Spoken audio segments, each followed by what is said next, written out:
everyone Well, over town. I the sat in my story that office we and got heard was that there nothing was done, one builder except for town stuff. that was building it for this guy, and then they had a falling out, and he was That's fired. Miro. He's Then the he director hired of the somebody library. else, Oh, and really? then Yeah. they had a falling out, Did not know and then that. the original guy came back. So I'm thinking to myself, who's the Heidi, if you problem? can hear me, could you Nobody pass saw the guy. Host I'm guessing over? it's probably- I don't know anybody. I'm just guessing that if two builders have Thank you very much. give this guy a hard time, then they're probably, the guy is, Make Chris you the know, super co-host. demanding, which I guess, I can't blame him if he wants it perfect. How fun. No house is ever going to be perfect Right, like I wish for him. But he's certainly, I mean, it's just been there They were for, planning. Recording in it's been a couple, progress. 3 years at least. All right, it is 7:01 p.m. I am calling the the Finance Committee to order. Open up my agenda. There we go. In accordance with the requirements of the open meeting law, please be advised that this meeting is being recorded and broadcast over the Lunenburg Public Access channel and on Facebook Live on the Public Access Facebook page. The following information is provided for members of the public that would like to participate in the meeting remotely. To participate remotely from a computer, please use the link attached to the agenda, which can be found on the town website. From a telephone, dial the toll-free number 888-475-4499 and enter webinar ID 892-2688-7485. If you have not registered with Zoom, you'll be asked for your name and an email address. This agenda lists all the topics which may be discussed at the meeting and are those reasonably anticipated by the chair. Votes may be taken as a result of these discussions. Not all items listed may in fact be discussed, and other items not listed may also be brought up for discussion to the extent permitted by open meeting law. Would you please stand for the Pledge of Allegiance? To the flag of the United States of America and to the republic for which it stands, one nation, under God, indivisible, with liberty and justice for all. Are there any announcements from the committee this evening? The only announcement that I have is just that there is a revised agenda for this evening. The Land Use Department will not be doing their presentation. That's the only thing I have, though. Moving on, is there any public comment from the committee? Seeing none, is there any public comment from the public?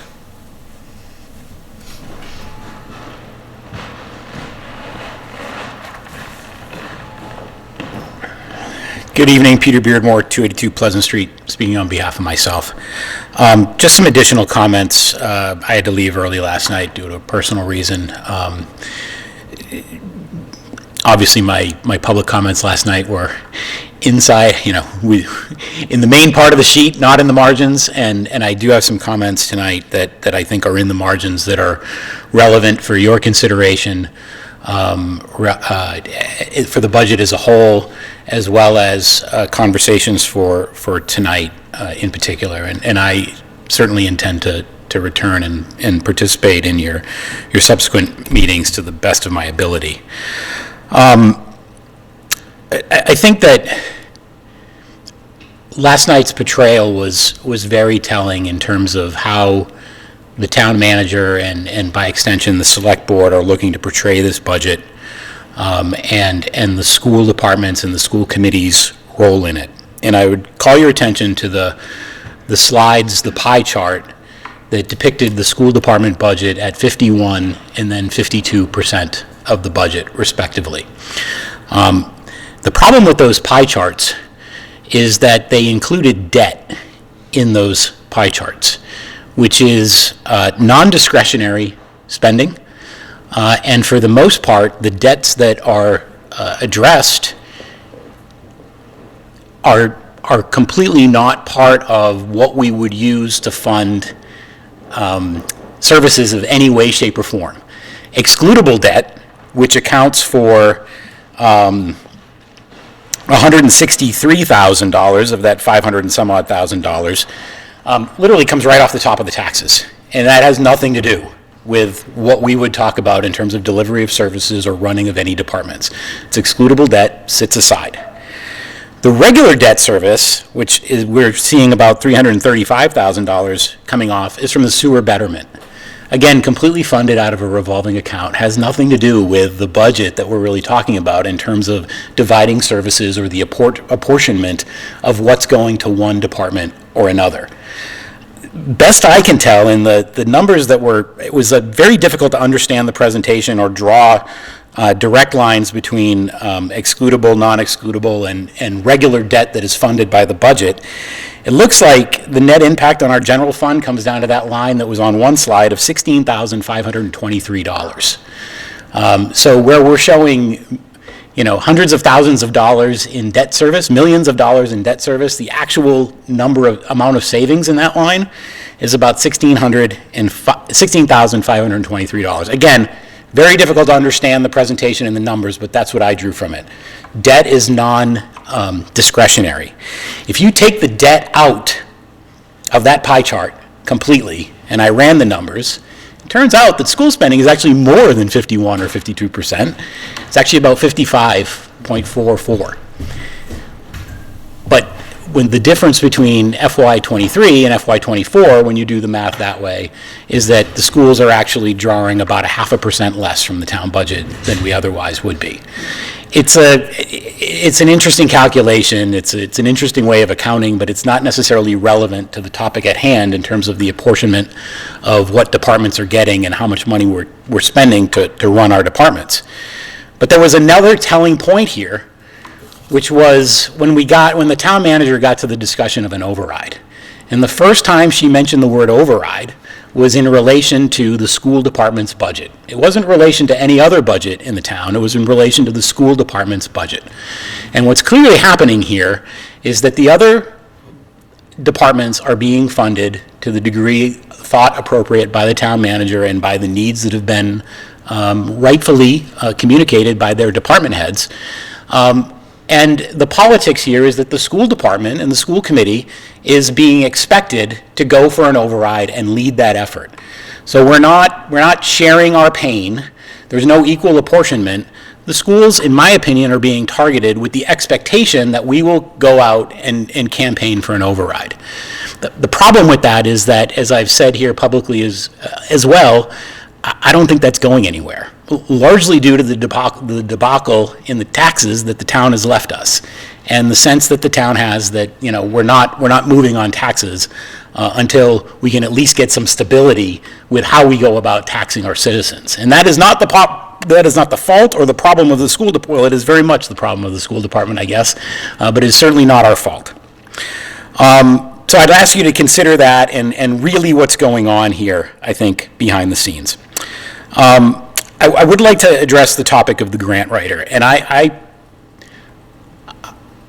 think what you're doing is noble and is frankly a good idea. It's particularly a good idea when you have money to spend to go and do something like that.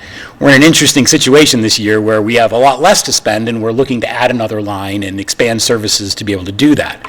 And I certainly understand the logic that this should be a position that is going to pay for itself. But there's an upfront investment associated with that. And that upfront investment needs to come from someplace. A dollar taken from anywhere to pay for that position is a dollar taken from some service.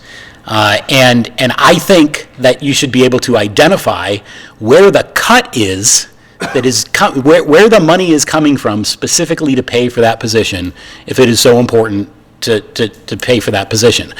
I would also caution you that we are not operating in top form anywhere in the town of Lunenburg. I think we can all agree to that. The process of writing grants, the process of winning grants, the process of reporting grants and dealing with all of the compliance associated with grants is extremely cumbersome.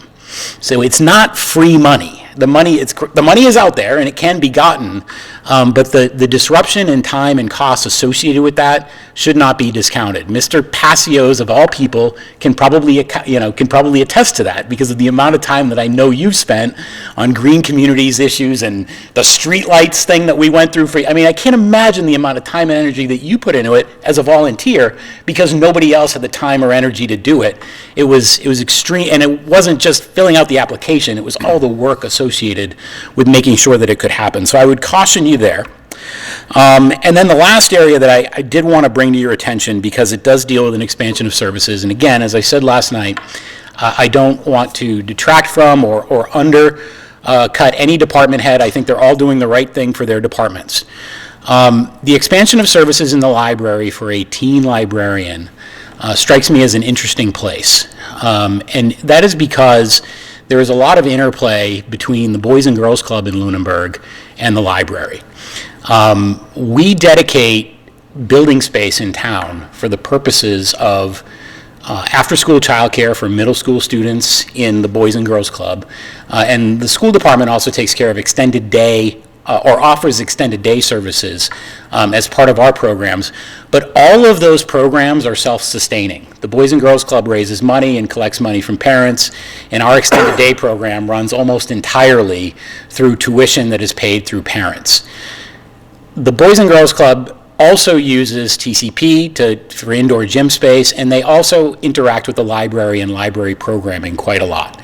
And I do think that we need to be mindful of that some of this outlay of resource may be being placed on the library, and I'm not criticizing anybody for that. But again, when we're looking at tight budgets and scrutinizing where we're expending services, I think that that's something that we need to take into consideration. Are we augmenting the services here of the Boys and Girls Club? And with that, I thank you for your time and look forward to your conversations tonight. Thank you. Is there any other public comment from the public this evening? All right. Hearing none.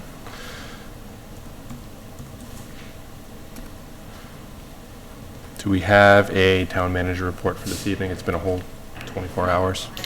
22 hours, thank you. You're right. Do we have a finance director report or anything you'd like to mention? I saw that you sent us an email. I haven't actually looked through it yet. Yes, so the FY23 revenue expenditure recap has gone out to the committee to review. Could probably go over it at next week's meeting, just to give you some time to digest it. It's been less than a full day, so but that's all I have for now. Excellent, thank you. I'll add it to the list for topics for future meetings.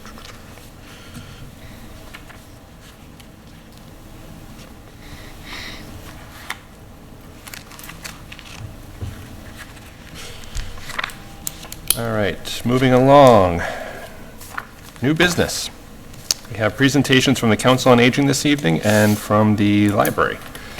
We'll start with the Council on Aging since it's first on the docket.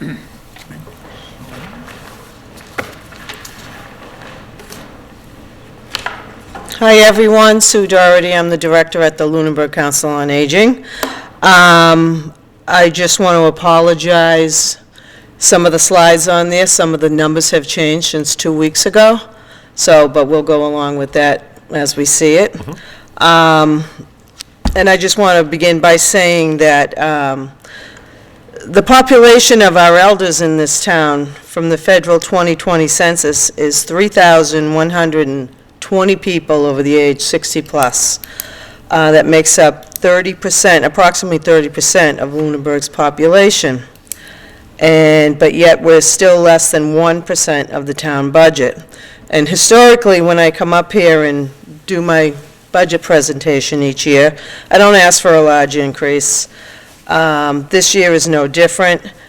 And on the first slide, that I don't know if you have it up there yet. Okay. I had like $5,000 and somewhat, and I was going on the FY24 salary admin plan numbers, but that has changed. So right now it's $6,648.42 to increase the mill site manager's hours, and which will put her into the benefit category, but that won't come out of my budget. That comes out of the town. You know, I watched some of the meeting from last night, and I'll just answer the question about part-time. It's very hard to hire a part-time employee, especially for 4.5 hours. when we went to hire the meal site manager, we had some very qualified people coming in with really good credentials. And they said, we can't do 19 and a half hours. You know, we have kids at home and we need more, at least more hours. We don't care about benefits, but we need money. So it's very hard to get somebody in there for 4.5 hours to do her job. And right now, her job is her job. She knows what she does. She does all the shopping, all the planning. She does the cooking. We have an assistant meal site manager. She handles making sure the Meals on Wheels get out to the proper people, you know, in a timely manner. It just doesn't make any sense to hire a part-time person. And I know it's an extra added $6,000 to my budget, but I think it's money well spent. And I can remember when Mr. Beardmore was on the Finance Committee, and every time I was done with the presentation, he'd always say that the best bang for your buck is to support the elders in Lunenburg. And this is just, that's pretty good money for your buck. So anyways, let me get into my slides here. So why the increase in hours? As I just said, it's not possible for the meal site manager to run an efficient meal site Monday through Thursday at 19 and a half hours per week. She comes, typically her week runs on a Monday. She comes in, makes sure everybody in the kitchen is set, and then she goes out. We cook everything fresh there, and we shop local to get everything. She shops for all the food, fresh fruit, vegetables, all of that. She makes all of the desserts. She makes everything from scratch. We don't go with the meal site through Montechusett Opportunity Council because as worthy a program as that is, my people don't want to eat that. Unfortunately, it's what the Meals on Wheels people get, but it's not up to par for them. So we offer them 2 lunches at $5 each per week and a breakfast for $3 per week, which is pretty reasonable, and our folks really have come to appreciate that. And she does such a great job. I don't know if you follow our Facebook page or not, but I've been posting a lot of her culinary creations that she does, and it's not good for my staff because we're eating it too, and it's really not good for that, but I'm telling you, the people really, really enjoy it, and she puts in a lot of hard work for that. Not only do we deliver Meals on Wheels 4 days a week, but, well, I just went through this. We have an active nutrition program 3 days a week. Menu planning, shopping, cooking. She has 3 employees under her and 2 volunteers that she supervises. And 4.5 hours that are added to Fridays in order to, what she does is she shops on Monday mornings. We have Monday holidays, which makes it difficult to get food for the Tuesday lunch. So, I mean, she's constantly asking me, can I get it over the weekend? I said, no. That's your time off. If she comes in on a Friday, she'd be able to shop for the following week's menu items. She can do inventory control. She can make her menus. She can also assist me with the monthly Veterans Breakfast and Memory Cafe breakfast because I do all the cooking for that, and along with volunteers. But this would be a huge help to me because I have many other things that I should be doing, and cooking's not my favorite thing to do. But so on to the next one. Which slide are we on? Yep. So just some numbers here. Every year, our numbers have increased down there at the Lunenburg Adult Activity Center. Of course, COVID years were a little tough, but we managed. We did grab-and-go lunches that they prepared, and, you know, everybody kept busy when they were in there, and we kept our people fed and happy. So in FY22, we had 1,048 persons aged 50 plus that were serviced at the Lunenburg Adult Activity Center. 200 in FY22, 254 persons participated in the meal site programs 2,215 times during the year. And 61 persons aged 60 plus were delivered 6,561 Meals on Wheels by volunteers, which, by the way, when our volunteers can't drive and they don't want to drive. Our volunteers are all elderly also, and I don't like to see them go out in the snow. And if school's not called off, we still deliver. And so this is what my meal site manager and my assistant meal site manager takes over to do too, or one of my staff people. So in FY23, we had 1,124 persons. As you can see, it's rising, that were served at, Lunenburg Adult Activity Center. And we had 257 persons age 50 plus participate in the meal site program 2,661 times. Now, that number's pretty close of the persons that participated, but they all come back all those many times more for these meals. And then 65 persons age 60 plus were delivered 7,028 Meals on Wheels. The number of persons on Meals on Wheels, I always hope it goes lower, because that just means that people are being taken care of and they're feeling better at home. So this has gone down this year, which is a good thing, but we're only halfway through the year, too. So halfway through FY24, we've had 1,038 persons that have come into our building.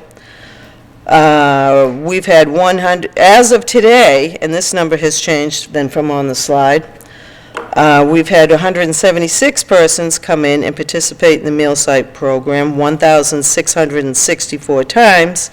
So we're on track just to catch right up with FY23. And we only have 56 persons on the Meals on Wheels list, and we've so far delivered 4,848 meals to them. So, we're trending up. We always will, because we have a lot more elders in town with the different, complexes that they've built, Tri-Town and the apartments over in the Whalum area. People are moving in with their children because they can't afford to stay in Lunenburg and they can't afford to stay in their towns. So the more people that move in, not only do you get school-age children, but we get elderly people come in too, and they need transportation services and things like that. But right now, we're just concentrating on getting them fed and happy with our meal site manager with the increases. And on the next slide, you'll see what she does, and it says food tastes better when you eat it with friends at the Lunenburg Adult Activity Center. And I found this quote, and it says, "The one aspect of customer service process over which you and your organization do have control is the level and quality of service that is provided to your customers." And that's the way we look at it. And for 4.5 hours extra a week, they're going to get a lot better service out of our meal site, and we'll probably get more people too. And then we just have our hours of operation and how you can get in touch with us. And I'll take any questions that you might have. Thank you very much. You're welcome. I'll open up to the committee for questions. Thank you for addressing my questions from last evening right up front. Honestly, I didn't really think it would work. It just seemed like, I brought the question up because sometimes 2 more hands versus the same hands for 4.5 more hours generates more activity or whatever. You explained it clearly. I am concerned that you're all wearing 4 hats all the time down there. And we're seeing that across the town, as we're short employees, we're short administrators, so on and so forth. So that's what generated that question. I'm fine with the response. Thank you. Nope, that's fine. Thank you. I had a question. Sure. About the high school. About the what? I'm The sorry. high school. So has the activity center ever reached out to high school students to see if they'd be interested in participating as volunteers and get young people more involved in, the aging community members in Lunenburg so that they can see different walks of life, different perspective? Right. The National Honor Society contacts us every year, and we get volunteers from there. The problem is they have classes during the day. So they would not be able to come over and do that. And actually, last fiscal year, we had, I think it was 56 volunteers not just students. One of them was a student from the National Honor Society, but we try to use them as much as we possibly can, and they come up with different programs. One person had contacted me, I think, and I'm not sure if somebody from the school can answer this. Is there a new website where they're trying to get the students out to volunteer for elders?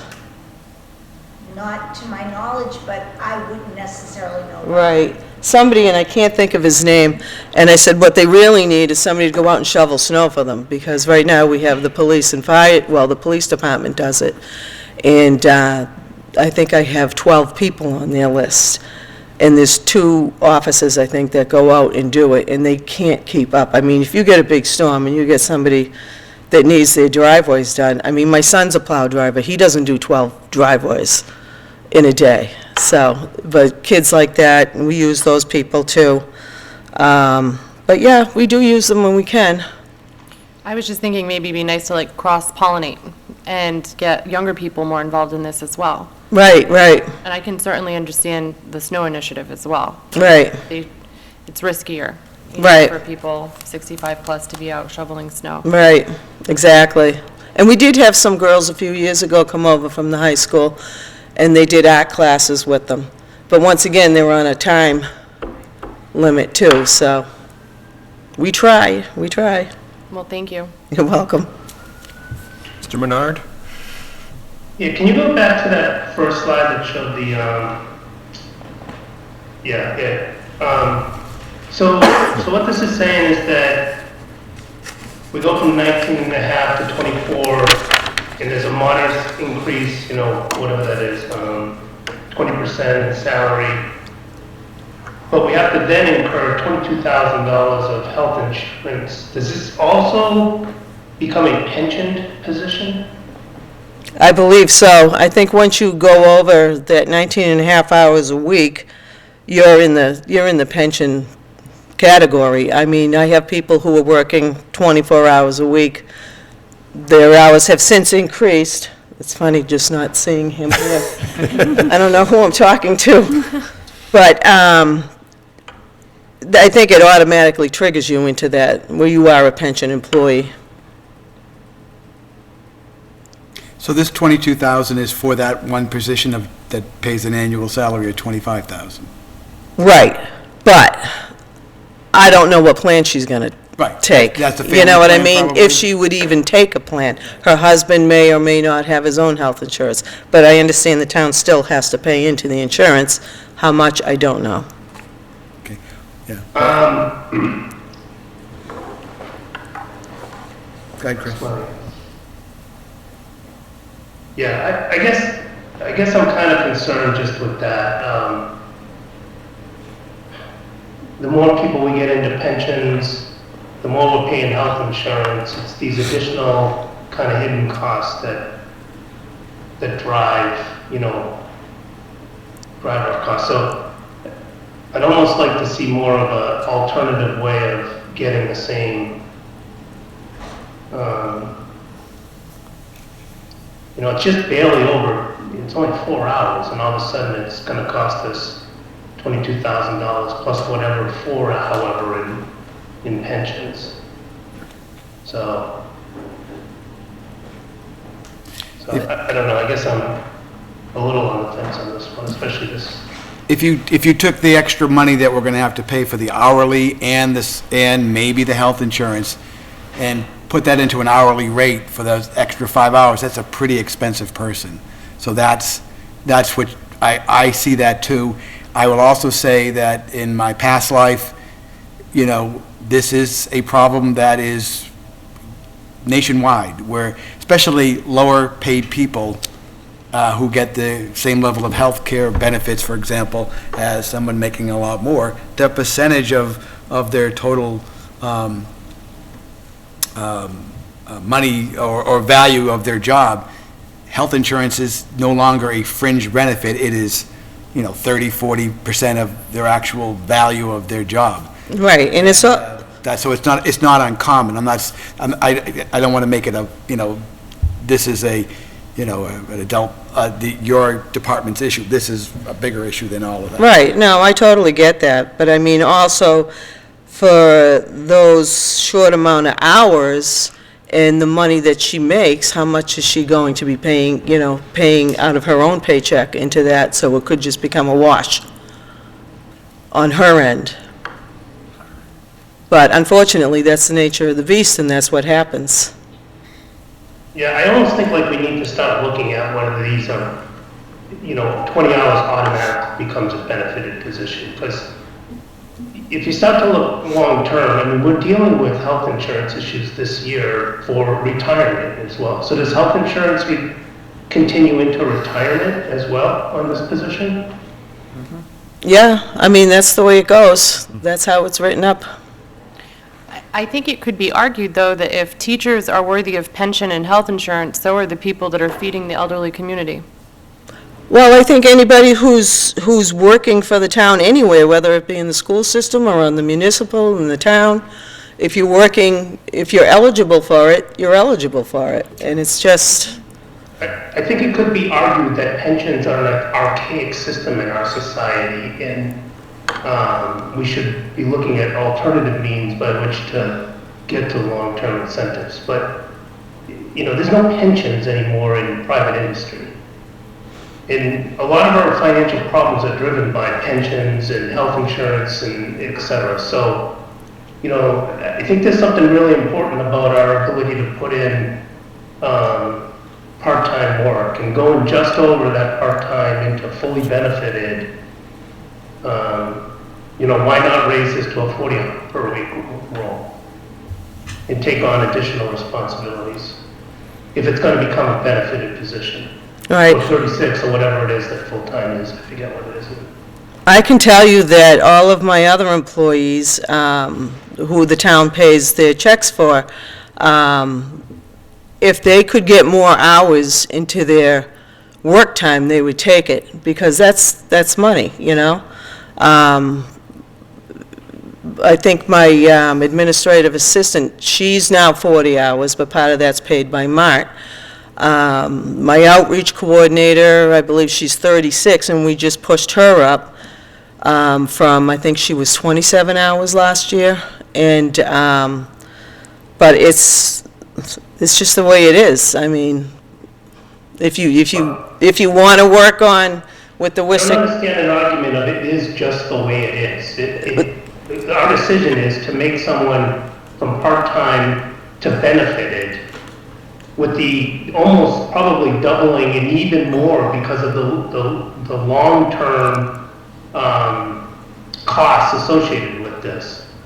Okay. I'd like to understand that. What I mean by that's just the way it is, that's the way this town is operating. It's not a I'm decision not of trying the to be Council on flippant. Aging. It's just the way that this town operates right now, and I have no control over that. Why not? I just don't. You have enough hats?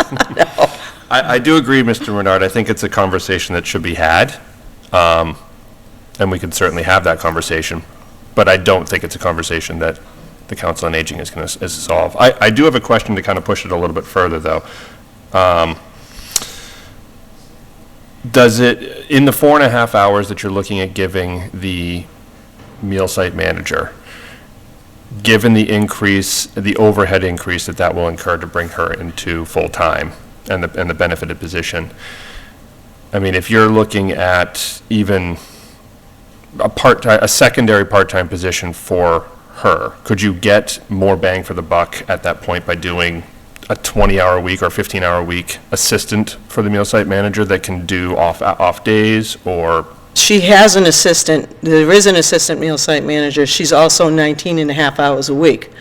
So any more hours for her puts her into benefit position also. But she's getting a decrease in salary, correct? No, The line item is negative for that one. she's not, I don't know where that came from, Okay.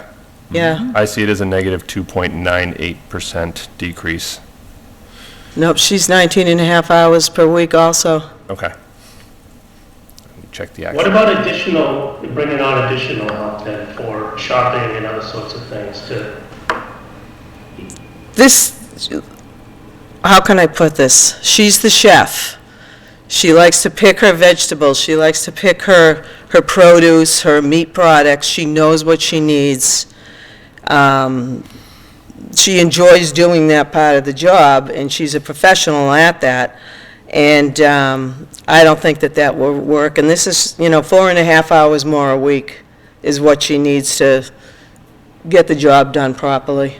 I mean, Yeah, the problem is it's like $30,000 more a year. that's including the health insurance, Right, right? that's- Correct? Of course, but Right, you gotta yeah. look at the burdened rate, you don't look at just a, The, hourly rate. I just looked at just did a quick behind the thing, just for the health insurance for 4.5 hours a week for 52 weeks, it's $95 an hour. That's what the benefit would be, which is very expensive. And if I was a for-profit manager, I would say, well, that's too expensive for me to do, because can I do it a cheaper way? So I think that's what Chris and I'm saying, and others, is there a cheaper way to do it? I know she loves to go and do the shopping. That's wonderful, but we have not at $95 an hour. Right, no, I get it. I think that's what we're saying. Well, I hope I hope you change your mind on that, because there's other people in the town who also do things for 20 hours, and they get the full benefits too. What equals what you think is worthy?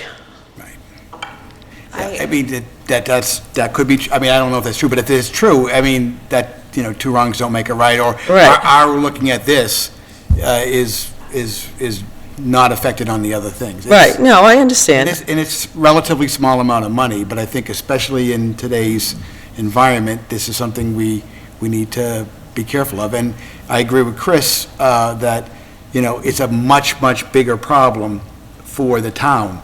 Health insurance and pensions and things like that, and not just for Lunenburg, but for probably every town in the state of Massachusetts, and the way things are done, it's just with the retirement and all that, it's huge. And so, it's hard, though, to make those decisions, and so people don't. So, but I think we have to. But in this particular case, let's just take a look at it and say, is it worth $95 an hour for those 4.5 hours, plus the actual getting paid $20? So it's over $100 an hour. Sure. For her to do that. And if the answer is, yeah, that's what it's worth, then great, but my guess is it's not. Okay, well, I guess that's the way it goes, but, Well, the alternative is we look at the personnel committee and start making it so that once it's 20 hours, it's a benefited position. Is that contractual, or? This would be an SAP position, right? yes, State law. Oh, state law, okay. Something else to tell the delegates?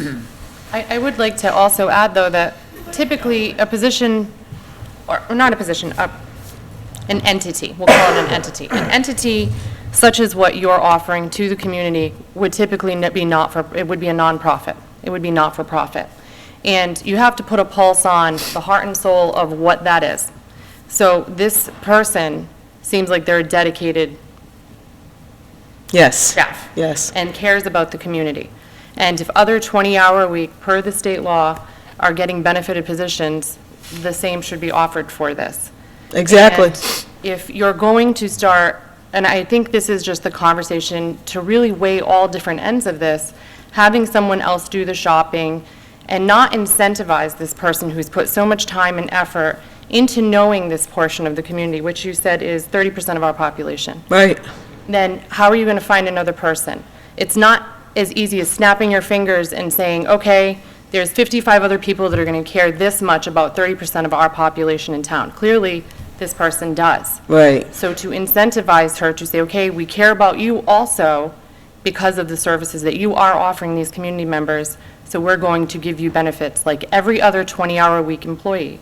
Whether there's room in the budget for it is a different conversation. But I certainly think that it should be equal and fair.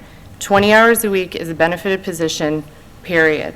And there is impact on whether or not she's able to do all of those services and groceries. And to keep someone in-house like that is crucial, because then you start messing with your operations That's right. of affecting things by having different people come in, and the numbers of who you're supporting, and the community members that feel like this is their warm hug by getting this meal and being able to have conversation with each other and with your staff, I think is of value. So again, the numbers are the numbers. But I Right. think there's more behind the numbers, and that's my position on it. Thank you. You got it. You got it, exactly. Thank you. You're welcome. And again, Yeah. you said you're not even sure whether she needs health insurance. Or which plan, I know, but the cost is the cost, and I don't know, even if she took it or didn't take it, if there's a discounted in the 22,000. But they still have to pay into it. I don't think that there is, because just in case down the road. And, oh, this is my chairperson. She's always welcome. I know. Deb Lincoln. Hi, I'm the chairperson of the Council on Aging, and I actually am one of the volunteers in the kitchen.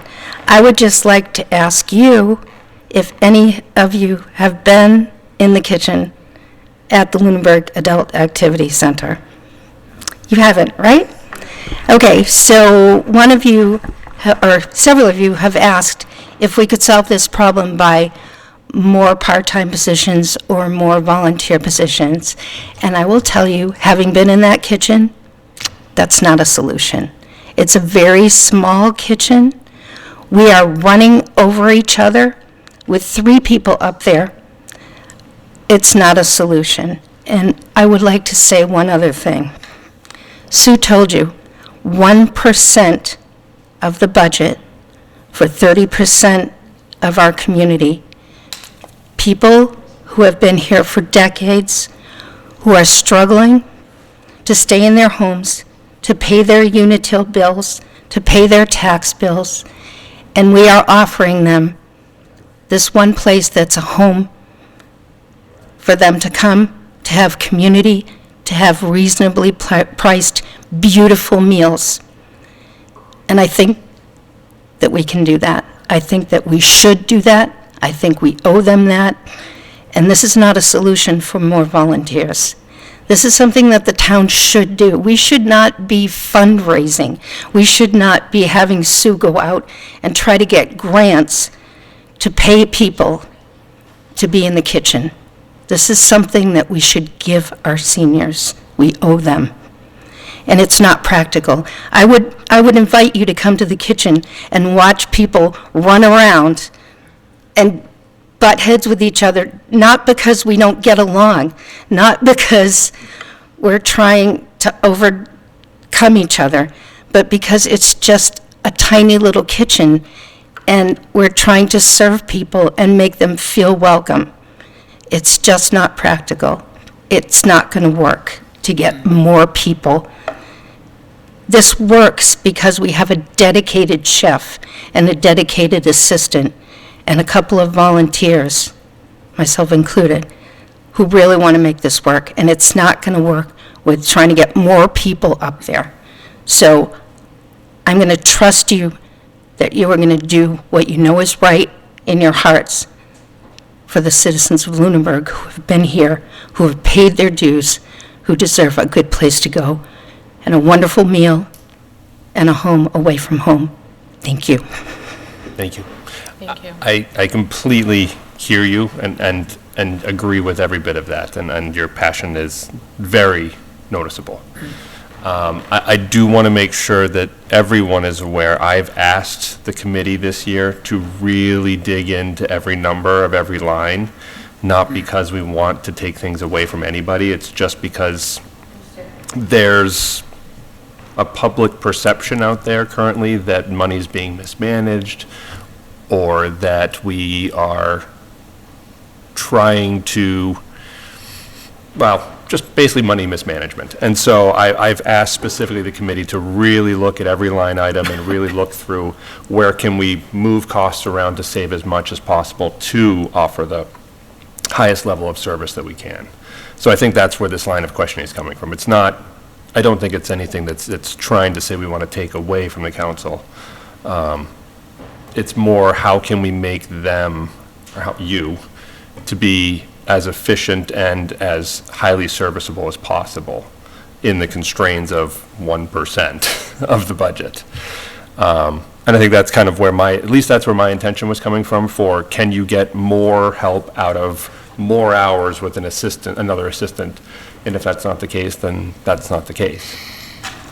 And I do apply for grants. I know. I think I had 30,000 last year. Actually, it was more than that. It was a lot more than that. Yeah, 250,000 maybe, mainly for the recreation area.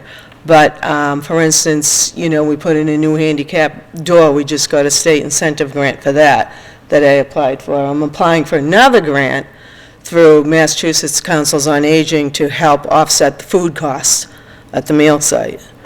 Because as nice as $5 sounds, that doesn't sound good to a senior. And it went up from $3 to $5.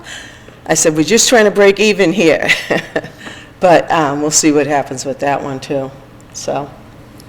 Are there other questions from the committee or comments? Go ahead. I'd just like to make a general comment that I think going forward, I understand exactly what Chris is saying, and I ran some quick numbers, and I'm not going to state them right now because I don't think I got it totally right. But I think going forward, I think when we're crunching the numbers and moving a position from unbenefited to benefited, we should also calculate the potential, it wouldn't be savings, it would be actually more money, but it spreads the cost over more hours of, instead of doing just a small incremental jump that costs us $25,000 more, do the jump to see if it's feasible and makes sense to go to this 40 hours. Then you spread your benefits costs over a full-time position at 40 hours a week. That reduces that number that Tom came up with per hour for benefits alone, and it should yield you something with that many hours being added. In many positions, as you're talking about probably here, that may not be feasible, although I think it could be spun that it could work. It might be at the expense of a part-time person, and I'm not saying that for this particular scenario, but I think all those scenarios should be run and see what seems to be the best fit. Right. I can tell you right now that 40 hours a week would be too much for that position, and there'd be a lot of idle time, because there's 3 meals a week. And we don't do Meals on Wheels on Fridays. We do them all, we do the big bulk of them Monday through Thursday. So for her to sit there for 8 hours and earn 8 hours worth of pay and do nothing because her work is done, we do this we know how many hours a day it takes to do this job. And fortunately or unfortunately, it falls into the benefit category to get her over that hump. So this is, this is up to you to either approve or disapprove or whatever. Well, it's not actually up for us to approve or disapprove, it's up for town meeting. We'll make Right. recommendations and assess impact. I do want to state though that I do fully appreciate everything that the, Council on Aging does, what you have done for the council. I just want to understand all of the costs associated with a decision such as this, and maybe an ask, not for you, but for, I don't know if it's town manager or for Ezekiel now, is just for us to understand what it becomes if someone does move from, that 19 and a half to 24 in total costs, annually and over lifetime. It's probably something we could look up in the SAP, but I'm just asking that if we could get kind of a future, if we could understand that, so we can help to make those decisions when we're looking to bring someone from part-time to a benefited, full-time position. Sure, no, that's understandable. You just happen to be the first one. It's going to happen a lot. That's okay, that's because I'm elderly too, and I gotta get home, it's dark out, you know? And I will come in for a meal. I hope she doesn't like feed me something. Your wife told me she's old enough to come there now, so I fully expect her up there for lunch someday, so. Yeah. We'll both come in. Okay, you're welcome. So I do have the preliminary budget line item up on the screen right now, and it does actually show that currently the salary assistant meal site manager is a decrease of 2.98%. I don't know about that. I think Heather, would you know? It could be the number of pay cycles in next year's, if it's a 52.2 versus 50. Okay. It's a decrease of $608.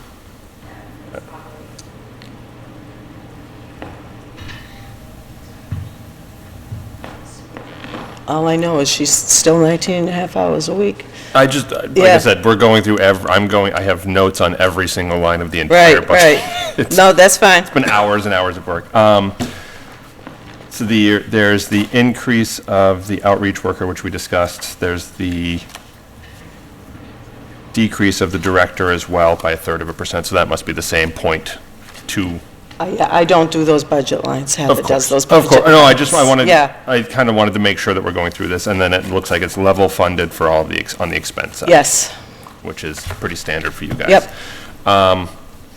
The other questions I had, let me switch over to the other screen sharing.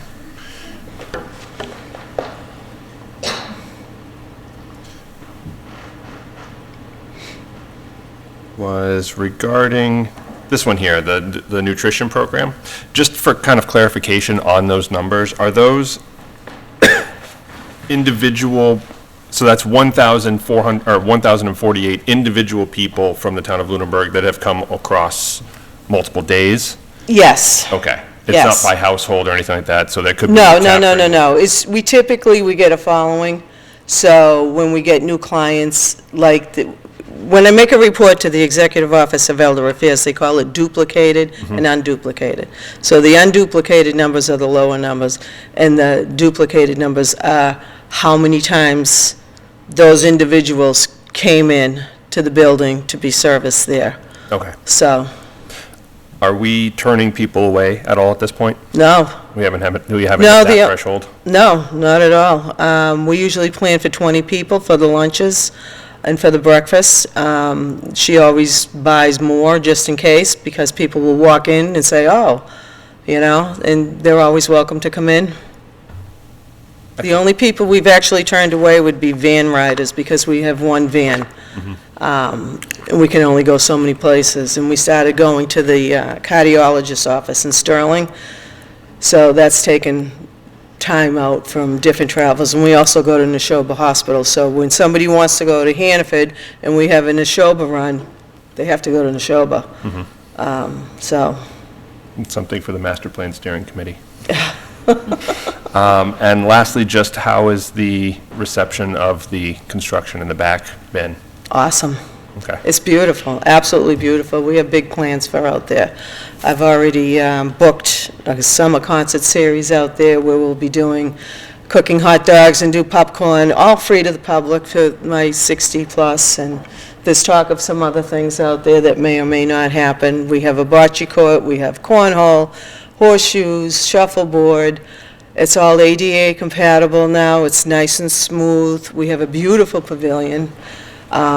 We're going to be having, you know, different events out there too. We can bring meditation classes out there, we can bring Tai Chi classes out there. People can just go sit out there. We're involving the pollinator habitat in Lunenburg to come and pollinate the berms along the side there.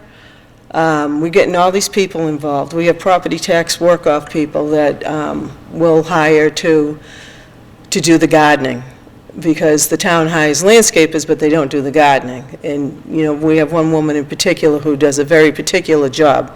And when somebody else, like a professional landscaper, comes in there and touches the stuff, it doesn't go over well. So, yep, there's lots of plans for out back there. We just put up a fence, not to keep people out, but to prevent people from driving back there, because there's all brand-new sod down. We'd love to see the families come over from Kids Kingdom. We don't necessarily want to see I don't even know what to say, the kids that are in between ages who are over there. My office sits right there next to Kids Kingdom. I see what goes on over there. I see them out in my new tables, like this, doing something, and I have to go out. So it's just it's not a prison fence, it's you're welcome to come in, there's gates over there too, and, but just be respectful of the property. Excellent. Yeah. I'm glad to hear that, other than the vandalism. Any final questions or comments for Council on Aging? Ms. Lockwood, I see your hand is raised, but I'm going to request that we save it for public comment, since it's not technically an open meeting, but I'll certainly call on you for public comment. Excellent. Thank you Okay. very much. Thank you. Thank you. Moving over to library.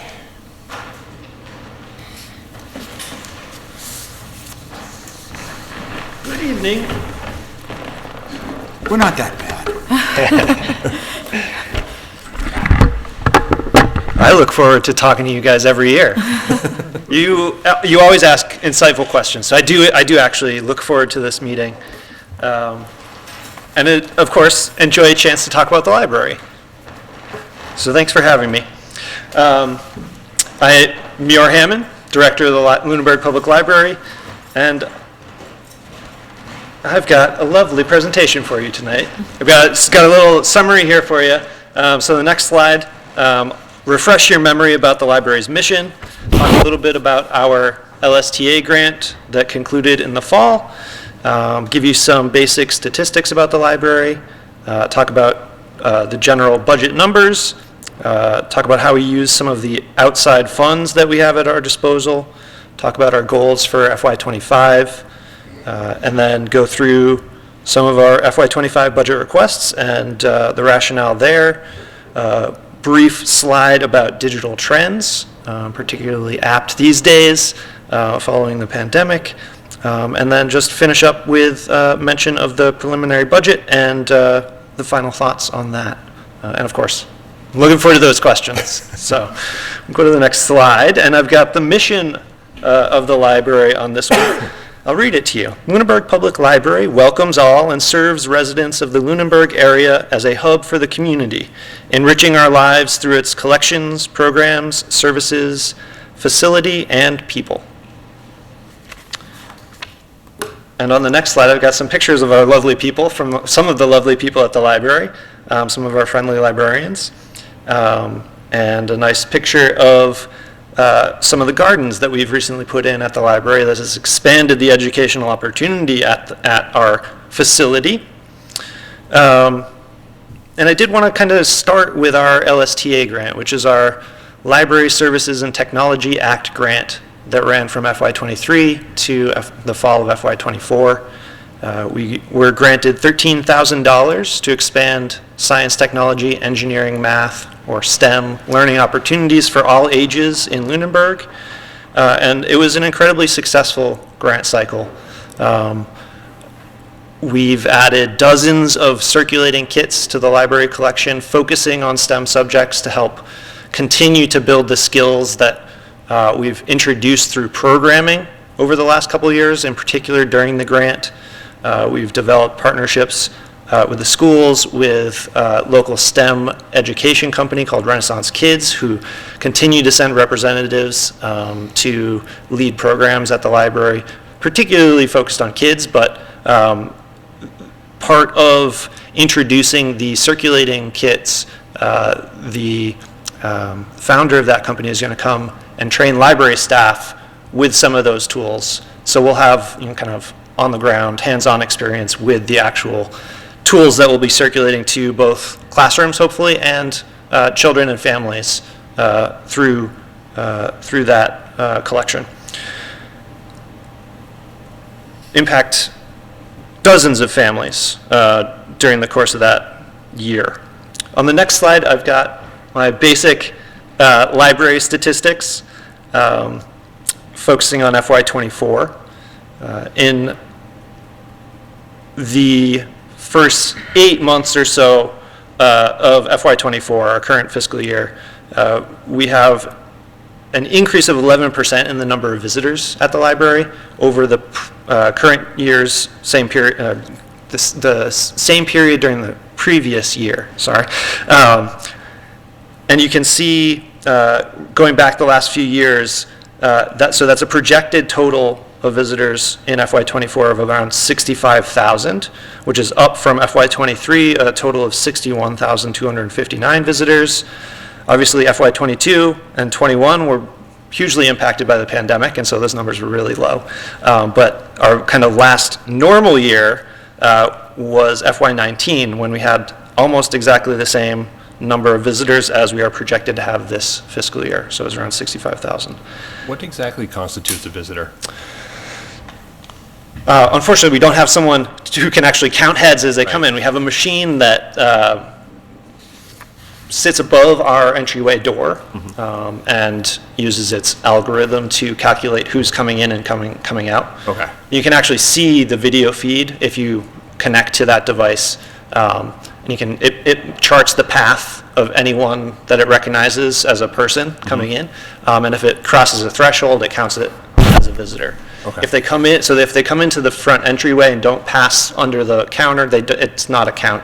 Okay. So our teens in the afternoon, when they come in just inside the front door and then leave before they can actually interact with the library, that's not counted as a visitor. Okay. If they come in past that counter, that's a visitor. Got it. Yep. Thank you. So it is actually a fairly accurate count. One of our core services programs is something I always like to focus on when I talk to you guys as kind of a tangible result of the staff's effort, and gives us a really easy count of how many people have engaged in a really qualitative way with the library. In FY23, which is our last full year, so I haven't projected numbers this year, these are actual counts from last fiscal year. We offered more than 362 programs and had more than 6,400 attendees to those programs. So those are solid numbers. It's a 33% increase over the previous year. Obviously, FY22 is still feeling some of those pandemic effects, so that 33% increase isn't as nice as it sounds probably, but yeah, so really our first full calendar year program since FY19 was very successful. Our physical circulation, so this is a count of the items that actually physically leave the library borrowed by someone in our community or in a neighboring community. In FY23, so that's our last full year, we had 71,132 physical circulations compared to FY22, 66,830. And our projection for this year is actually 86,321. So that's a really solid increase. Again, projected. You never know what's going to happen in the next couple months. But so far, we're in great shape. That is a value. The value of that material circulated is around $706,000. So that's 2/3 of the year. And just going back to our last full normal year, FY19, we circulated a value of $987,000 of physical items at the library. So good shape. Our biggest increase the last few years has been our e-circulation. So we're talking about e-books and e-audiobooks. Mostly for us, that's done through an app called Libby. Hopefully you all have used Libby. It comes in handy, especially when you're driving to work in the morning. It can be your library, university. But those numbers, and I'll come back to them later at my digital trends slide, but those numbers are way up over the last 3 or 4 years. In FY23, we had 19,163 circulations, and we're projected to bump up to around 21,000 circulations of just those electronic books and electronic audiobooks. And our summer reading program, summer reading is our busiest time at the library. It's that time of the year when there's no school, so the kids are free to come, and we offer Lots of programs, something just about every day, sometimes multiple programs in a day. And the core of our summer reading program is always the reading component, which helps bridge the time that students are not actually in the classroom and continue the momentum of those literacy skills. At our summer reading kickoff program, we had more than 130 people attend. We had an evening with owls out back behind the library, which is magical, actually. Some of the owls flew around. Others talked to us, but it was magical. And then our summer reading, we had 24 adults register and read 70,000 minutes, 28 teens registered for the program and read 71,000 minutes, and almost 300 children, 287, read 201,000 minutes during last summer. So a very successful summer reading program. On to the next slide, I've got some budget numbers for comparisons. Our FY24 total municipal library budget is $555,000 from other departments. And this is FY23.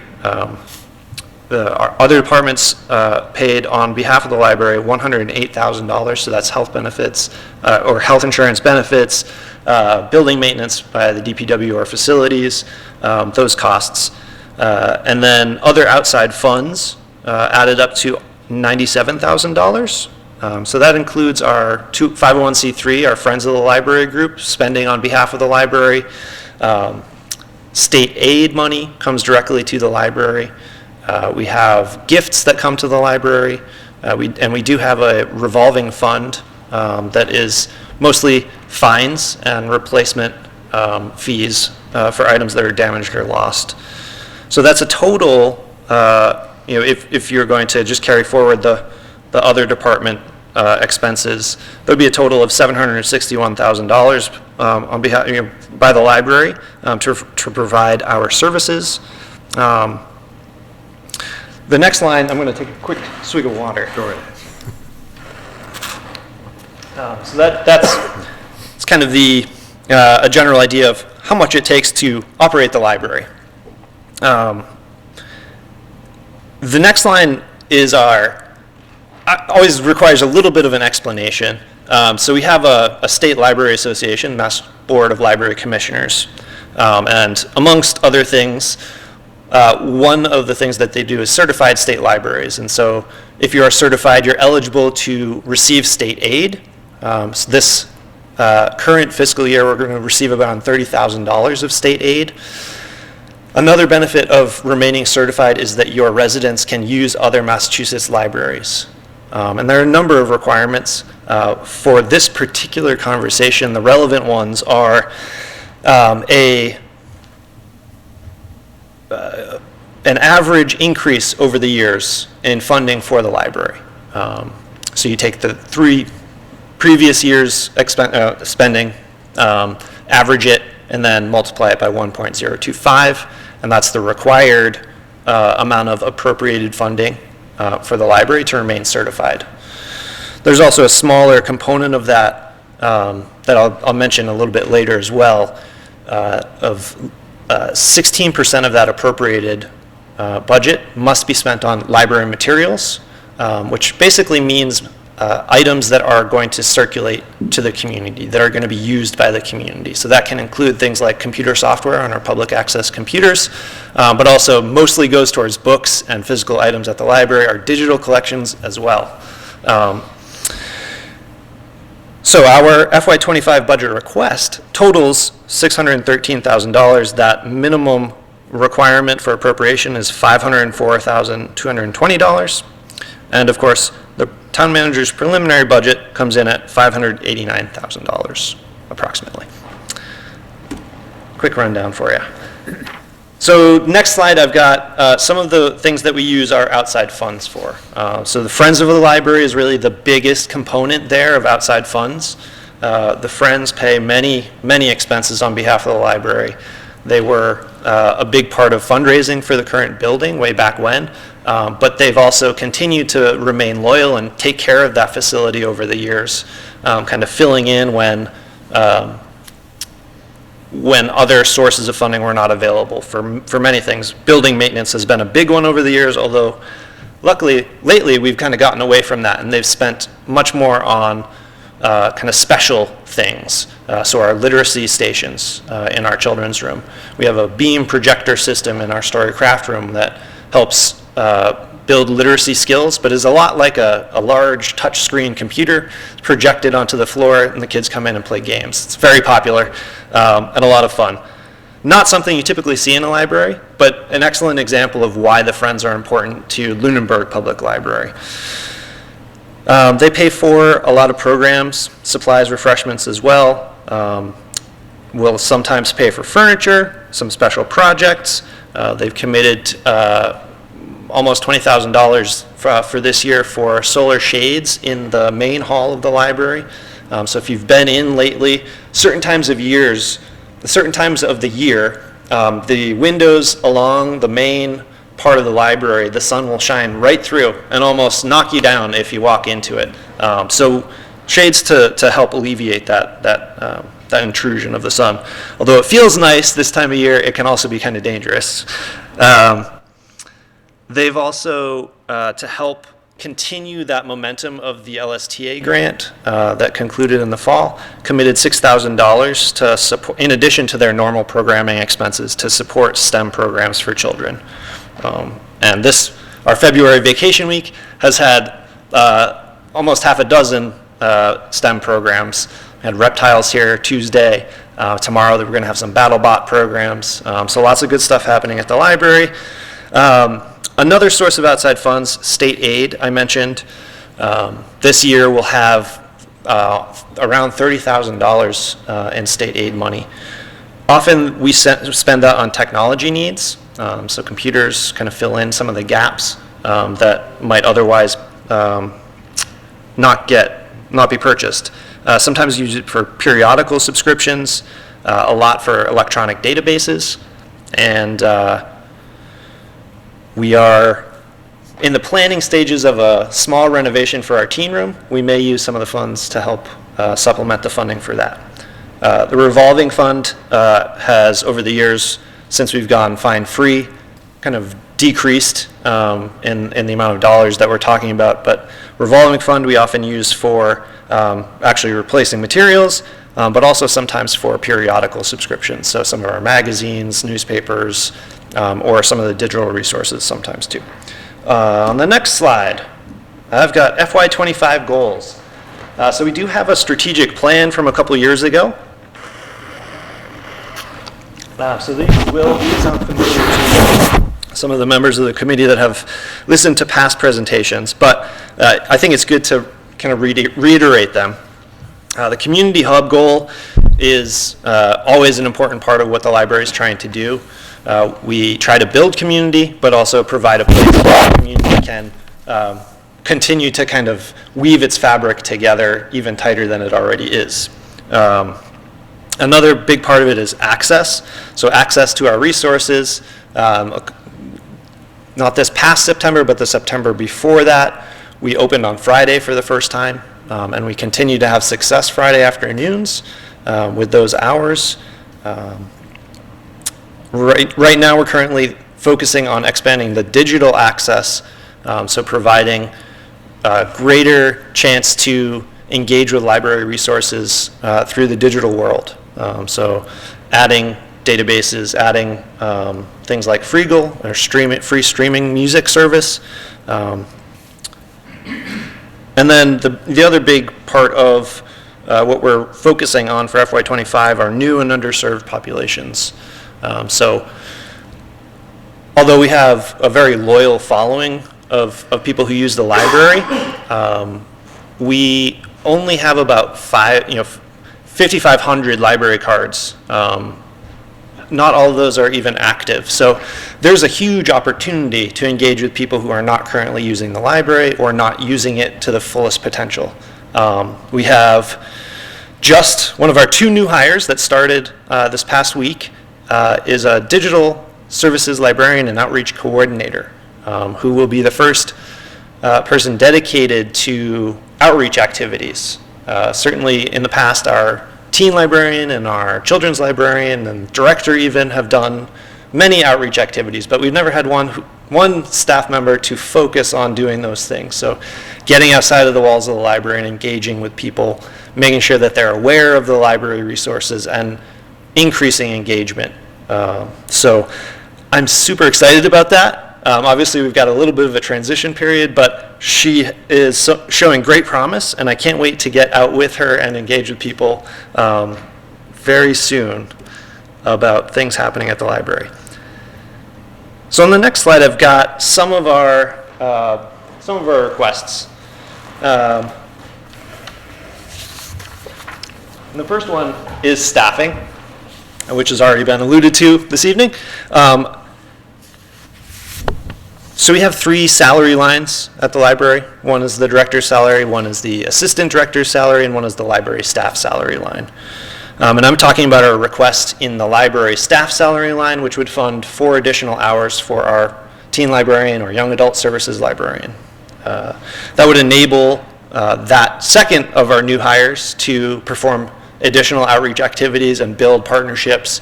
Our library is full of teens in the afternoon after school. Sometimes it's 24 in there. They don't stay all afternoon, but it is quite busy. Those teens are more than welcome, but they also impact everyone else who is trying to use the library. We've talked about that in past years, certainly. Talked about it with our ARPA requests on behalf of the library. And a big part of why the renovation is happening is because of that, that situation. It's a great problem to have too many kids at the library. That's a great place to have teens, but it does mean that our teen librarian is taxed. A lot of energy goes into managing behavior and engaging with that demographic, encouraging them to participate in library programs rather than horse around maybe in the teen room or engage in other less desirable activities. So that's a solid request, 4 hours. The other part of that is certainly recruitment and retention. We're lucky enough that now that I'm making the presentation, we have hired someone for that position, but we did lose 2 teen librarians in the last 5 or so years. And part of that is the number of hours that position works. It has been 30 hours a week for a number of years. And that's right in that middle ground where it's not full-time, but it's also too many hours to really mash together 2 jobs. Pretty hard to manage 30 hours and then some other smaller part-time job. It is a professional librarian position as well, so there's a requirement for a master's degree, and that is a fairly unrealistic expectation to live off of 30 hours a week. So although we've managed to provide services to the teen demographic with 30 hours a week, we have seen an increase in the number of teens coming to the library, and it's also really important to retain qualified and capable employees. And so that's a big part of that request. Another piece of it, a big piece of it, we requested $14,000 to purchase technology. I do generally make requests to purchase technology in the library budget requests, although that money doesn't always go into the library budget, and that's totally reasonable. The important thing is that I get to advocate on behalf of the library about the library's needs, and as I think we all recognize, technology is a really important part of our world. Maintaining the quality of our resources for staff or for the public is a really vital need, and part of the request would fund the continued replacement of aging staff workstations. The other aspect of that request is to fund the installation of a hearing loop in our programming room, so our main community room, Wallace Community Room. And a hearing loop is a piece of technology that broadcasts sound to the telecoil of hearing aid devices. So anyone who has hearing access needs would be able to, and has the technology, It is a standard piece of that hearing aid technology. Can turn that on and would be able to go into that space seamlessly, have better access to the audio of any program that's happening at the library in that space. So a really important thing to do, but not something that that technology has not been installed at the library before, although it is becoming fairly standard procedure to have that in places that need, what in the past have been belt packs, kind of attach here headphones to a belt pack that receives the broadcast in a space like that. So this kind of replaces that. Another aspect of our requests is funding for children's programming supplies. Programming, as I mentioned earlier, is a core service. It's an expectation of people that the library is providing programs. The biggest component of our programming are children's programs, for good reason. Children are the readers of tomorrow, and our children's staff is particularly skilled at organizing and providing programming for our town's children. And so this request is to help support the portion of children's programming that is what I like to refer to as grown in-house. So it takes the children's programming staff, takes their skills and expertise, and they take a small amount of supplies and they turn it into a meaningful program for kids to engage in. So particularly after story time is a good example. We have a craft activity. So you take a couple dollars worth of glue, colored paper, popsicle sticks, and you're teaching kids skills that they'll remember forever, and can create really spectacular experiences for family units that participate in that program. And so $4,000 to help provide those supplies. Those expenses have in the past often been paid for by the Friends of the library. So we're taking some of that Friends funding and the expenses that it has paid for and moving that into the operational budget of the library by requesting that. I'm going to move to my next slide, which is shifting to that digital trends, right in the midst of explaining all of our requests. I'm going to talk about those ebooks and e-audiobooks just briefly, because this is, I think, really an important key to what the library has been doing over the last couple of years. On the left of this slide, I have a chart that visualizes the number of items in the digital collections, the ebooks and e-audiobooks. So from 2016 to last year, those numbers have risen from just under 60,000 to almost 200,000 items in our collection that's available to Lunenburg residents. So that's a huge increase. Obviously a huge jump happened during the pandemic. And so part of the way that this resource is managed, we are a part of a network in the central western part of the state. It's called CW Mars. It's an automated resource sharing agreement. Basically, we've agreed to help share resources. One of the ways that we do that is we pay our annual membership fee to the network. Part of that money goes towards this collection of resources, and those are shared amongst all of the more than 150 libraries in the network.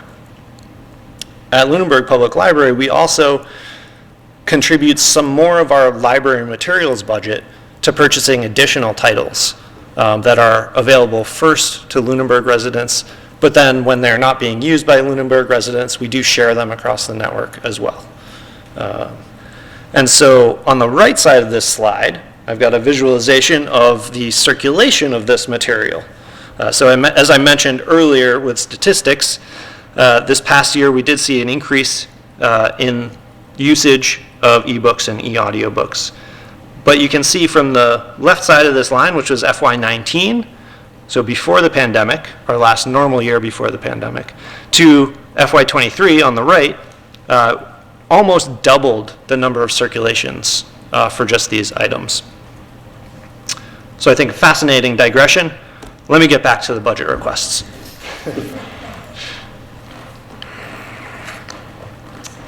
So the other part of our programming request, which is for a total of $24,000 for FY25, over an amount of, I think we had $11,000 for programming in FY23.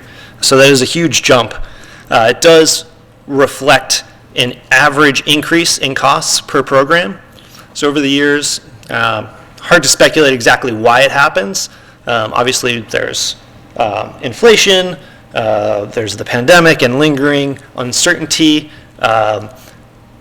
The kind of atmosphere that was established during that time, I think also contributes to that as well. But programming costs more now than it did a couple years ago, by quite a lot.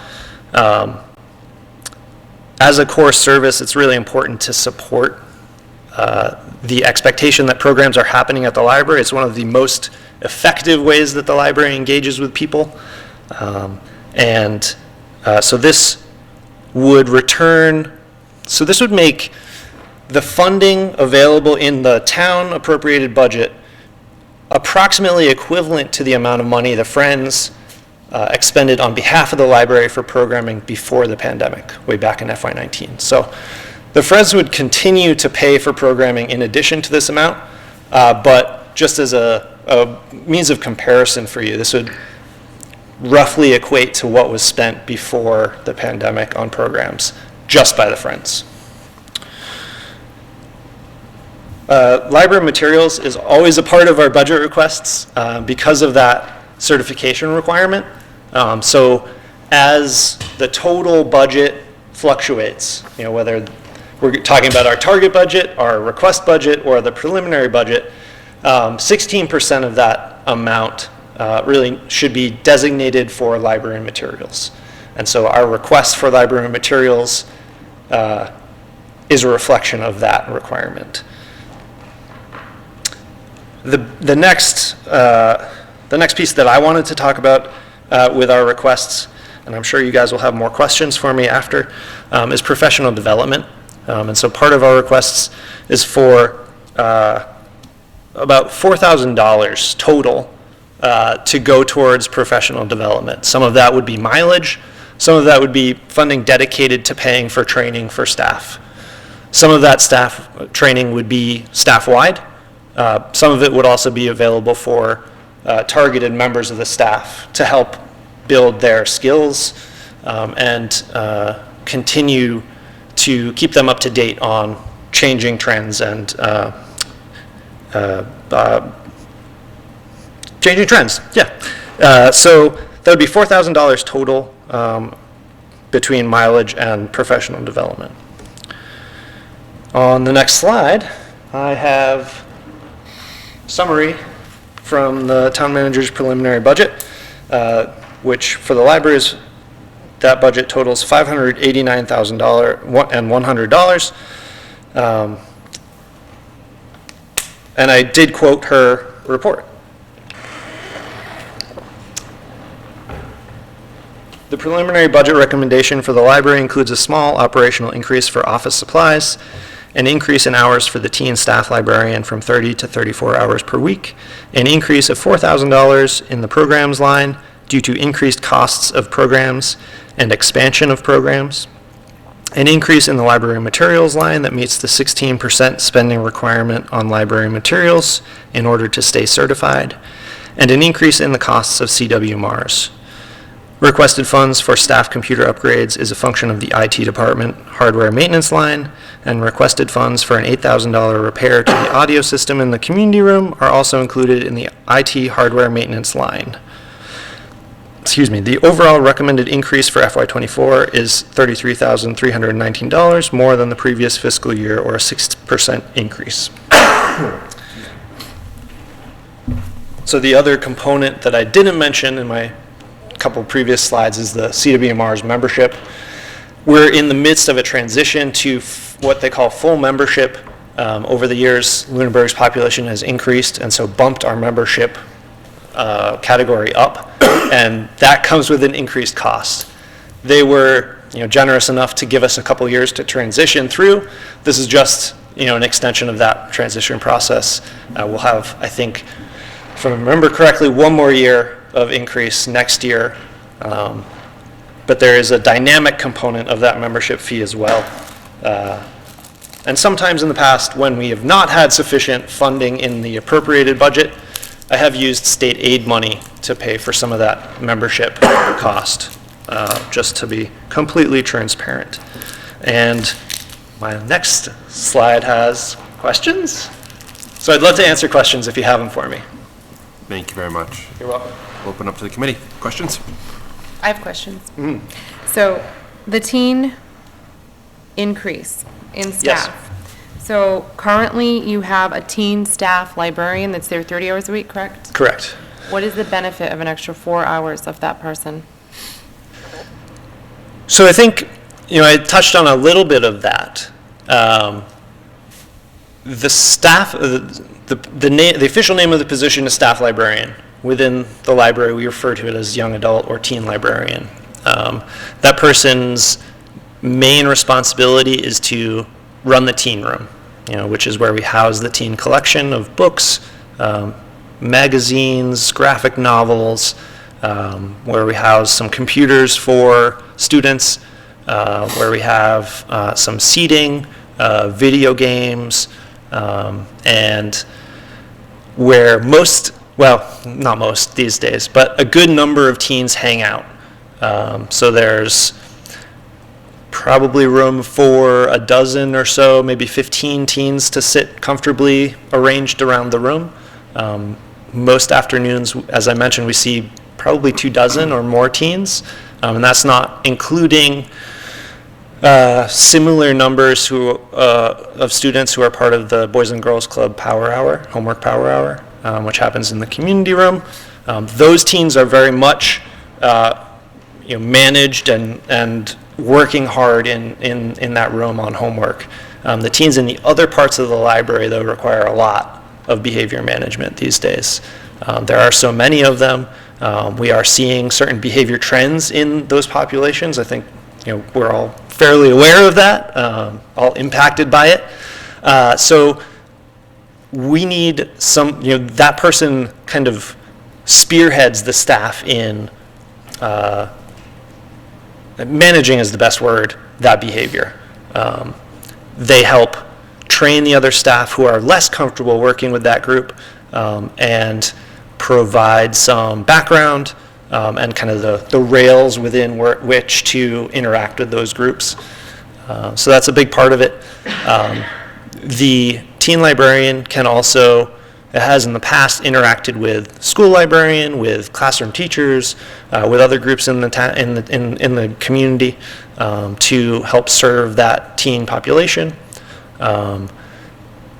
Over the last couple years, too, we've developed a tween programming component so that 11, 12, 13 age range has become a really important part of the people that we're serving.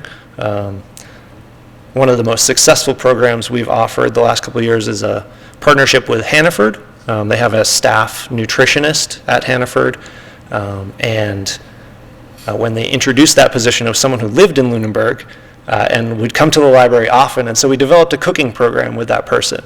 That has continued since Mina left and went on to other things, and it's actually right now a hybrid program where the kids can pick up ingredients or gift cards at the library, paid for by the Friends of the library, and purchase the ingredients at Hannaford, go home, watch on Zoom, and cook for their family a snack or a little hors d'oeuvre or something, and create a really meaningful experience. And so that is another big part of what the teen librarian does. Yeah, go ahead. So with the $4,000, Yeah. right, or I'm sorry, not the $4,000. It would, so 4 it is hour- an 4 increase of hours. $4,000 for 4 hours, right? You're talking about less than half an hour a day. Yep. And I'm very familiar with the library. I think the library is lovely. Thank And you. it's a wonderful building for Yep. all ages of the community to go to. But I am questioning whether or not that 4 hours would actually have a positive impact, especially given the tight budget that we have this year. Mm-hmm. And I also want to ask if there's a code of conduct that she's following right now or pushing back to your tweens and your teens that are in that building because it is a very high traffic area between the hours of 2:30 and 4. It is. And where is that person stationed in the library? So is it possible that not giving this person 4 hours, but potentially retweaking some training of what they're supposed to be doing to manage behaviors in the library would be an alternative instead of spending that money? I think those are excellent questions. Part of this situation that we are in right now is we have someone who's about a week into the position. So it's hard to judge exactly how changing that person's role might affect things. It's hard to judge exactly how she will affect things moving forward just by being introduced as a new member of the staff. I have high expectations for her and the impact that she'll bring. I do think that communication about the library policies is always a challenging thing. The policies are kind of like the rules that the trustees set out for the space. And for anyone to come into the library, there's the expectation you're going to follow the rules for the space. Part of what the library staff does is balance, human behavior with the need to make the space safe and comfortable and welcoming. And I think that's a constant balancing act. Our behavior issues have not been limited to teens by any means, and we do post our acceptable use behavior, which is the name of the policy that really deals with behavior. That's posted in the teen room in several places. Often what we see is snacks have been one of the issues that we've had. So obviously you have mess potential when you're talking about sticky soda or pizza or fries from Bad Larry's or candy from the corner store. But what we often see is students who we've already talked to about not snacking in the teen room. We have a dedicated space for snacks in their cafe right near the front desk. They'll come into the teen room, they'll sneak in with their candy, sit right next to the sign that says no snacks in the teen room, eat, and then when library staff come in and say, hey, you're not supposed to be eating snacks, they'll say, what do you mean? I didn't know. We've talked to them before, there's a sign right there. So there's a little bit of willfulness, I think, that comes into the behavior, which is not a criticism. My kids certainly can be willful as well, so I totally understand that. I don't think we're actually very lucky with our behavior and teen behavior, this year, because I don't think any of it is poorly intended. It's just a factor of who they are, where they are in their lives. They want to be themselves, and they need a space to be able to be themselves. And we try to make the teen room a place where they can feel a little bit like that. I do think adding time to the young adult librarians' hours per week would actually have a strong impact on things. It would ensure that this person that I have high expectations for will stay longer, which is really important. Continuity of staff has been a major challenge for us. This is currently the last week and a half has been the first time in almost 2 years we've been at full staff. Staff morale, although they have survived and kept smiling faces during that time, staff morale has been pretty low. And if you've come to the library in the last few days and been able to compare that to the way we've appeared for the last 2 years, I think you'd very quickly notice spirits are high right now, and we're very excited that we have these people, that we are at full staff. And so ensuring that that person and other staff people are going to continue to stay here in Lunenburg, I think is really important. It can't really be understated how much that's part of the impact that I would anticipate. But I do think 4 hours a week is a large number of hours. We are talking about just 2:30 to 4 where teens are running amok through the building. And so number of other hours when most of librarianship actually happens. That behavior manager is just a tiny component of what we do. Just like books, although you might not expect it, it's just a tiny component of what the librarians do. And so I do think it would be a large impact that's I recognize not readily apparent, but I do think it would have a big impact. Thank you for an important question, though. You're welcome. Thank you for your answer. Sure. I have another question about IT. So Yes. you have in there, what is IT? Who manages IT? Is that part of the town? And again, I'm going to go back to the current 30-hour-a-week teen staff librarian that does take up a line item right now. And how are they monitoring that IT, especially with, we're just going to call them young adults, children from the ages of 10 to 17? So there is a dedicated IT department in town. It's, I think, beyond what I can explain exactly how the dynamic of that. They're a separate department. They have their own budget. I think their presentation is next week. I don't want to interrupt you, but the relevancy of what you're requesting for an increase is what I'm asking about. What is the impact of that increase, and why do you need it so much? Yeah, so really there are two components to that request, $14,000. The first part of it is to continue to replace staff workstations. So that would fund 4 staff workstations. We have 12 staff employees. We have, over the years, used surplus at the end of a fiscal year, state aid money, Friends money to replace computers that should be a part of the normal operating budget of the town. Regular hardware replacement is what I'm talking about. And so this would just kind of continue that process. I am in the midst of working with the IT department head, Casey Chisholm, to come up with a technology plan for the library, which I think would be very helpful in illustrating that whole process. We've got dozens, almost 3 dozen computers in the library that are used every day. So those computers need to be replaced. 5 years is kind of the general time frame that we're talking about.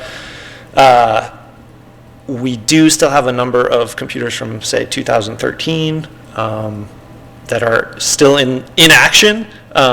They're on their last legs, but it's important to provide the kind of the minimum operating systems for staff to be able to do their jobs. And that's what we're talking about, just kind of continued hardware replacement there. The other component is that hearing loop. So I think that it's harder for me to provide exact numbers on that because what we're talking about is hearing access. And so a big component of why I'm a proponent of this particular technology, hearing loop technology, is that members of the public who need that hearing aid don't have to overcome the obstacle of interacting with someone, putting themselves out on the line and say, hey, I'm hard of hearing, possibly even having trouble communicating that if they are not speaking, if they're not verbal. To come in and say, I need help hearing at this program, that's uncomfortable. It is not easy to do that. It's not easy for staff to fix that. And so that whole situation is what I would call a negative interaction with the public. To be able to not have to worry about that would be a really important improvement. And I think a big component of why we don't have specific numbers that I can give you to say, this is how many people need this, is that people don't ask for that help, even if they need it. And they're much more likely to just not come. Thank you for your transparency on that. Yeah. I appreciate it. Yeah, of course. Other questions from the committee? I'm good. I have some of, I can't see. Chris. So, thanks for the presentation. One question I would have is on programming. And maybe again, it's because you're the first, well, now you're the second. But, Sue took a little bit of the fire for me. Yeah. So some groups in town some departments in town that offer programming strive to make it self-funded. So Parks, as an example, schools often offers some programming, I think, for like lifting for adults and stuff like that. And I think that that's also tried to be self-funded. I believe the Council on Aging sometimes does a fee and sometimes doesn't. Do you charge fees for programming? And I guess just across the board, should we strive for some level of consistency of charging fees or not charging fees for programming? And Yeah, maybe it's not a fair question to just you, but one that I will ask nonetheless. Yeah, I think that's a wonderful question. I'm not sure I feel qualified to answer on behalf of all of the programming that happens in town. You know, certainly at the library, I think the right thing to do is to provide free programming. One possible exception would be for a type of program that does tend to be fairly popular at Lunenburg Public Library, which is like art workshops, so like watercolor painting, just by example, or maybe oil painting would be a better example, because there's more of an equipment investment that you have to engage in to be able to just participate in that type of program. You've got to have your paintbrushes, you got to have your oil paint, you got to have your canvas. Maybe you need your easel. And so to provide all of that, that's kind of a minimum requirement to try to learn that skill, that's probably beyond what's reasonable to expect a library to be able to pay for, you know, particularly when you're talking about appropriated funds, and especially in a year when you're tight on dollars. But so for in that particular exception, I might say for someone to come and gain the benefit of the instruction, but be required to pay for that equipment, that might be a reasonable scenario. But when you're talking about a lecture at the library, I think that should absolutely be free. We haven't done it lately, but one of the things that we're talking about bringing back is like a movie night.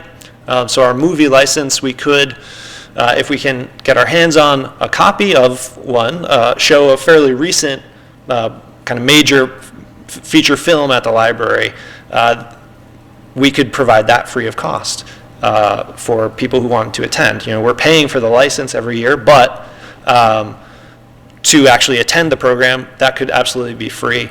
That would absolutely be what I would expect libraries to be doing in general, to have free programs free to attend. And for the most part, almost exclusively since I've been director, our programs have been free to whoever does register or want to attend. Yeah, the example you used, I think, on the arts, I think Parks and you both brought in the same vendor to offer a similar experience. And in one case, there was charge for it, and I think on the park side and on yours, there was no need to charge. So it just seems that perhaps across the groups, you know, we should strive for inclusivity. Got it. But you know, but I think maybe we have an opportunity to reduce some of the increases if we do charge on certain ones, like the one you cited. Yeah, I mean, I think what you're talking about is shifting the expense from, say, the operating budget of the library to the people who might have the means to pay to attend. And so when it comes to the library, very much part of our mission is to provide access that's equitable. So the people who are least able to pay for something like a painting workshop would be the ones that would most be able to benefit from the library having offered that program. So that's very similar to language to what I use to talk about going fine free. So that's another example where we've shifted some of the, what you might refer to as revenue from fines away from individuals directly funding endeavors at the library by not charging fines for being a day late, you know, not charging 10 cents because you brought your book back a day late. So there's that small component that's the dollar value of, you know, a dime. To replace a book, you'd still have to pay that, you know, list price or you know, whatever we agreed to replace that book. Oftentimes the library does have discounts for items like books. So when we're talking about replacing an item, we're often not paying list price for it. And so, you know, I'm digressing, I'm sorry. So, I don't know, Chris, did I answer your question, or you want me to keep talking about that? Well, so I guess the second question, and maybe it ties into that one, just is, you know, there's been a question asked of us several times on, like, you know, if we compare department to department, you know, increase over last year, you know, should there be more equity? And I have my own opinions on that with, you know, schools being the size of the entire municipal budget, that, you know, their departments are a little different. But if we ask you for, you know, some, you know, and maybe you don't have to answer it tonight, but if we ask you some levers that says, here's where we have some perhaps increase in services this year, which ones would you prioritize higher than others so that maybe we can maintain level services elsewhere? It just seemed like programming, you know, some of these increase in librarian this year may not be the right time. So just something to think about. Something to, you know, discuss with town manager as we continue to go through this process, maybe even get back to us on that.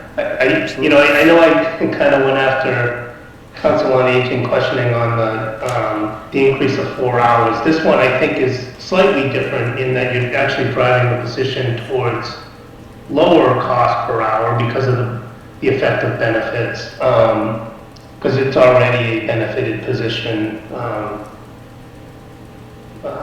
But, you know, the library, I think, has benefited from increasing services over the last few years, you know, with going to Saturdays or Fridays, I mean, which I've appreciated. Absolutely. You know, I think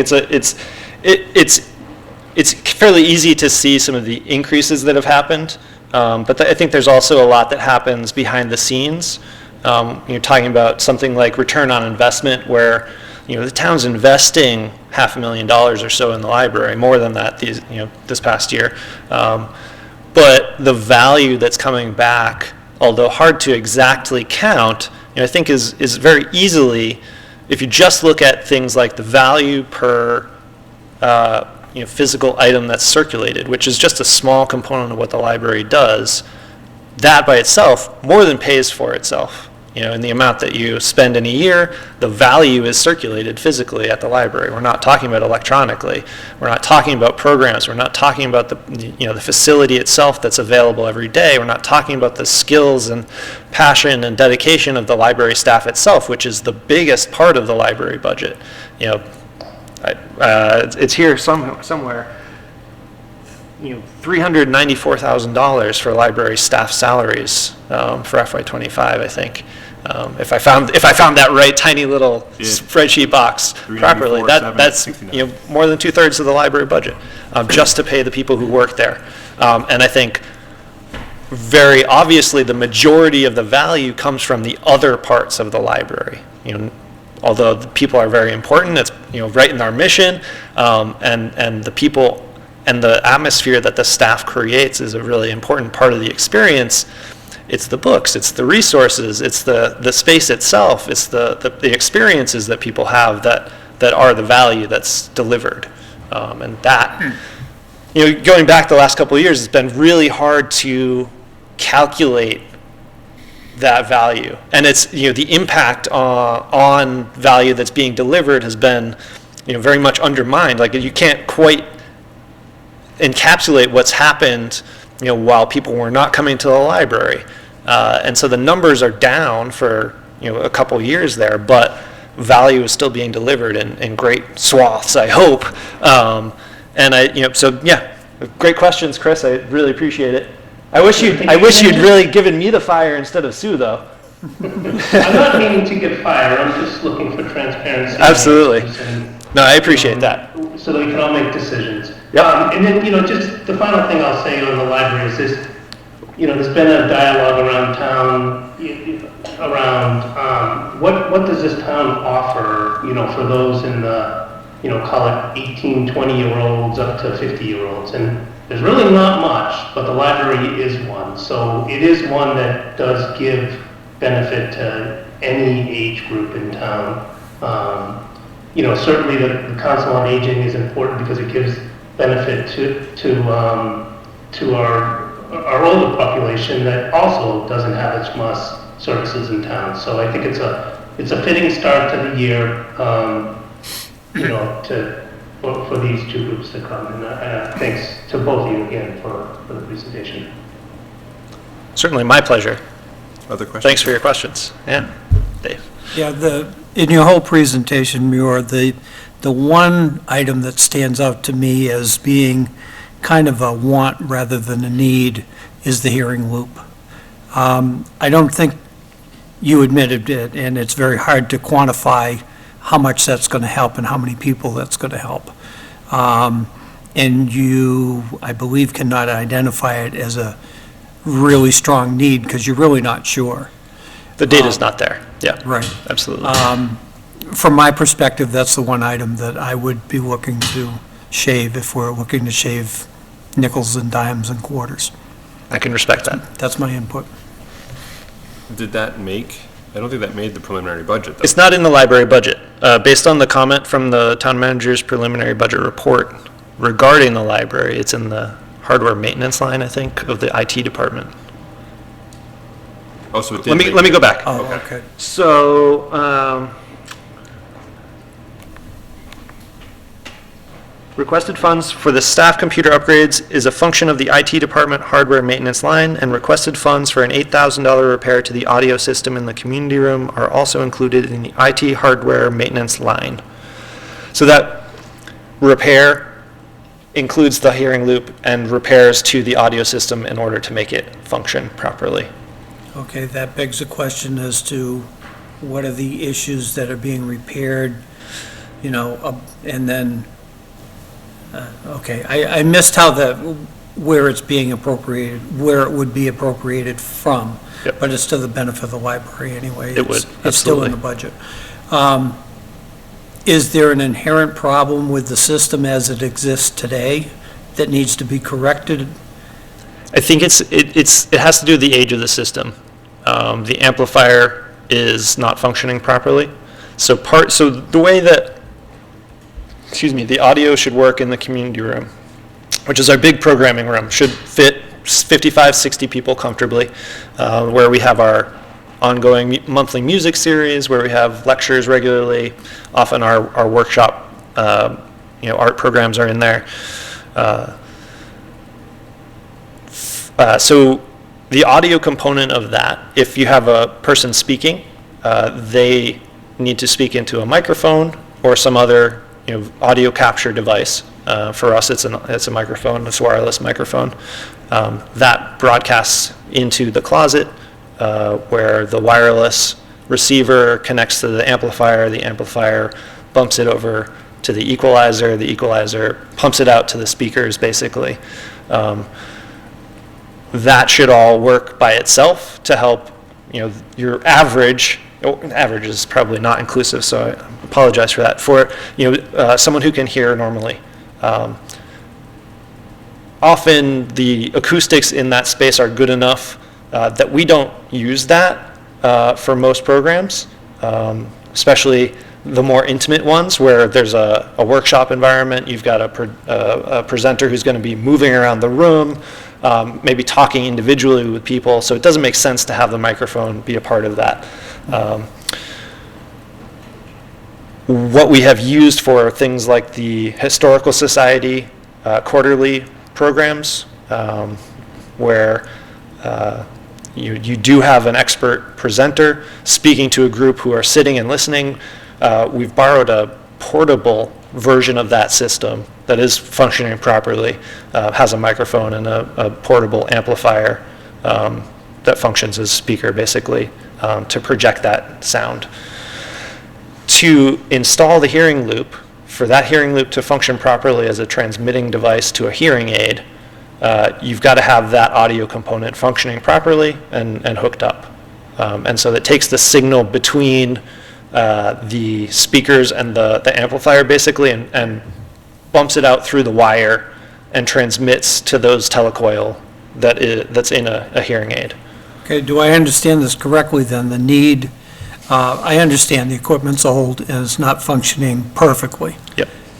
But to put in the hearing loop, it will be worthless to do that if you don't upgrade or repair the rest of the system that will will work? If it's not working properly, yes. Yeah. The hearing loop would not work.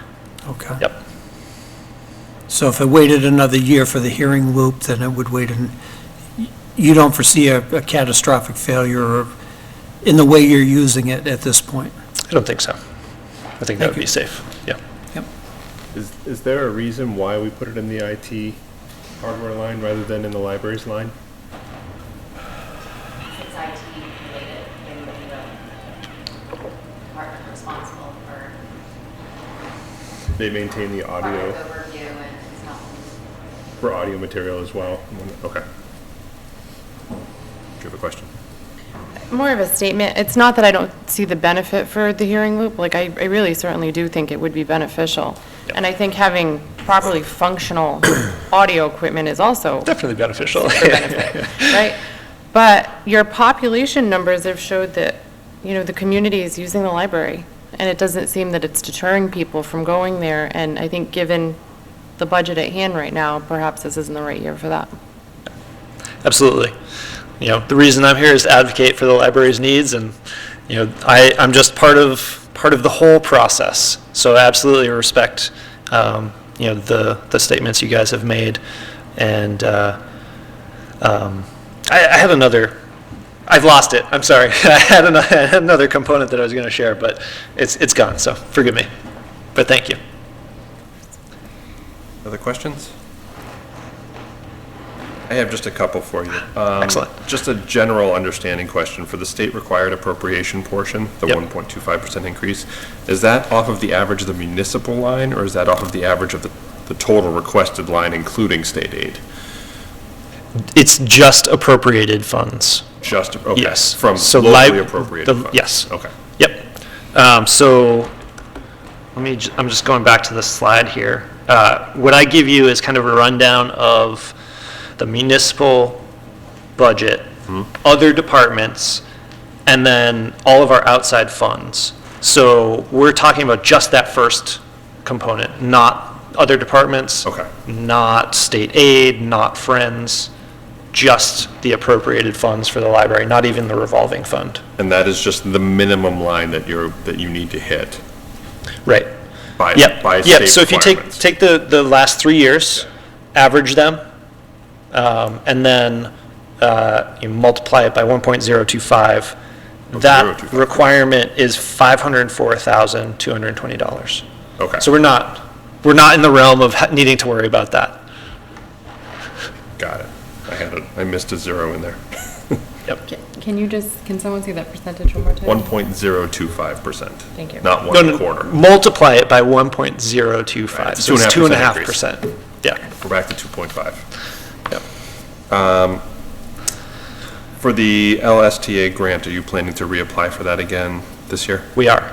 So this last one that we received was an open category grant, and we wrote it to support STEM funding.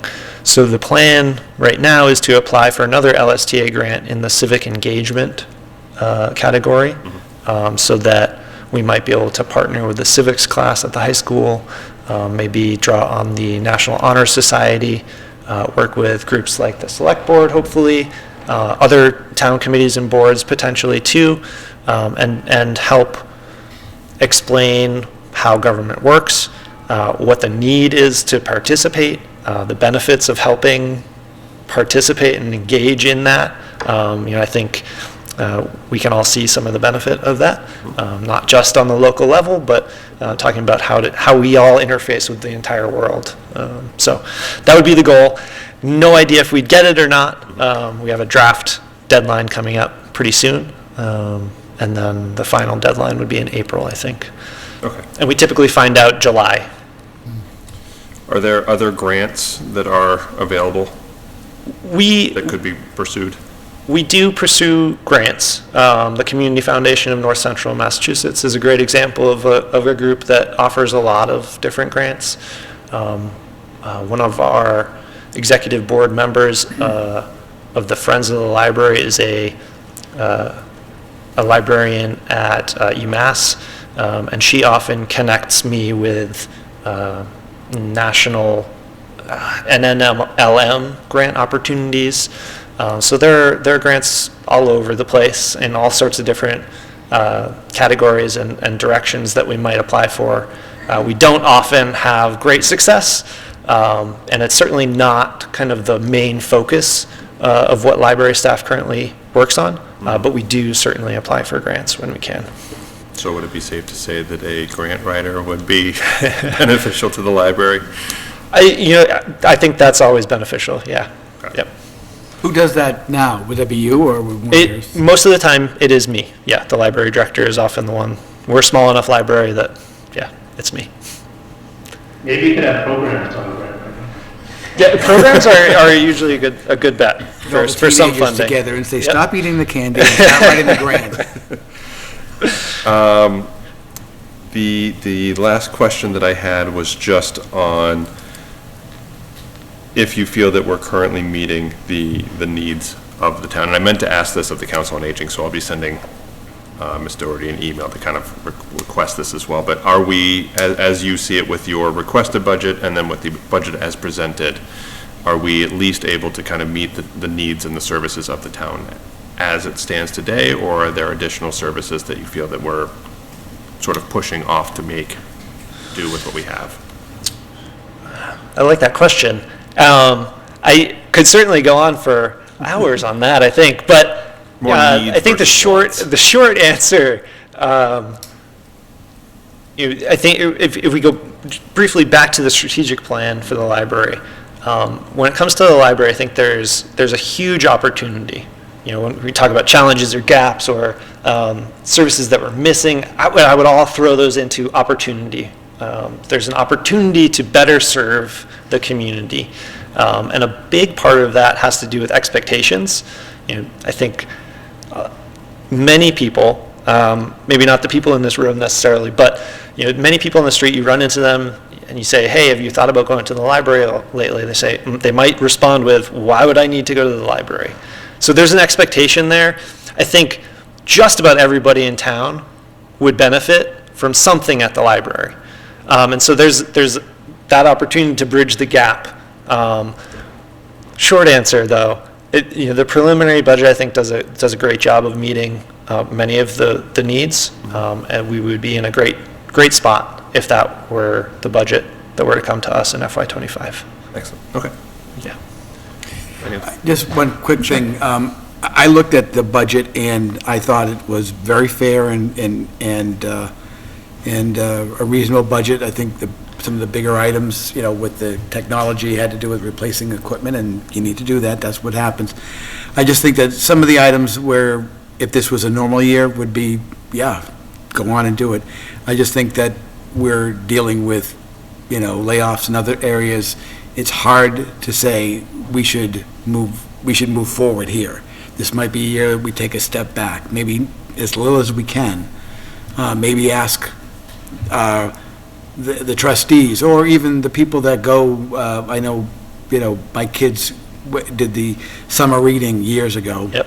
And all that, and occasionally they say, we could use some more glue or this. Oh yeah, my wife would go to the thing and Yep. buy racks of stuff, and it would be it. So help from the, everybody's going to have to pull a little bit, I think. Absolutely. And, but I think the budget was, that was presented was definitely within a normal years. I would have been thumbs up, let's go. As far as the hearing thing, I think I'm a little biased on that, so. I can understand that. So, but again, we don't know what it's going to do, but you know what? If that was me, I had a situation like that, I probably would be embarrassed and not go. So you don't know until you do it. So it is one of those things, like probably the grant writing. You don't know till you do it. Why don't Absolutely. you try it? This might not be the year to do it, though. Yep. That's, I understand. I don't envy you all and your responsibilities. I don't. Good one. No, you all do, humans work serving the town, and certainly thank you all for excellent questions. Looking forward to next time we talk. Thank you. one quick question. You mentioned last year about e-books were more expensive than. Yep. Is there any trends in that? So that is still absolutely the case. One interesting local tidbit, there's a bill at the State House that would help, well, part of the purpose would be to help alleviate some of that. I think it's Bill H3239. So there is definitely been advocacy on that topic within the state. Representatives have heard some of that, and there was a huge number of officials who were part of presenting that bill that would help address some of the requirements for costs when it comes to ebooks and e-audiobooks within the state. I don't know how exactly it would play out on the ground, how it would positively affect, but it's the goal would be to bring some of those costs down for libraries and to protect the rights and responsibilities of libraries to provide those as products to communities. So it's very promising. It's great that that advocacy has achieved some success. Certainly, we haven't seen any decrease in costs per items yet. It's still more expensive for the library to buy an ebook than it would be for a normal consumer. Which you would think because it's magic, it's not really there, versus a thing you gotta make and print and ship and all that. Yeah. It would be cheaper, but it's not. That just shocked me last year. That's why I remembered it. Yeah, and I think that's part of the biggest part, the frustration that comes with that. It doesn't cost any more for the library to provide it.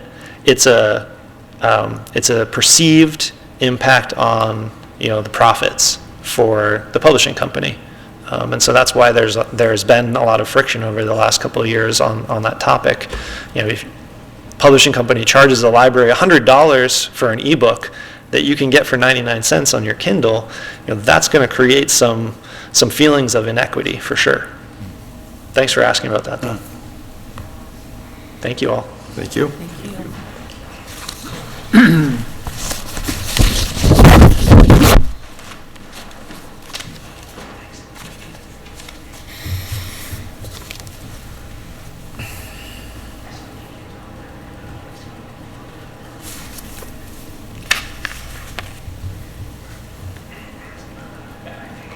Okay.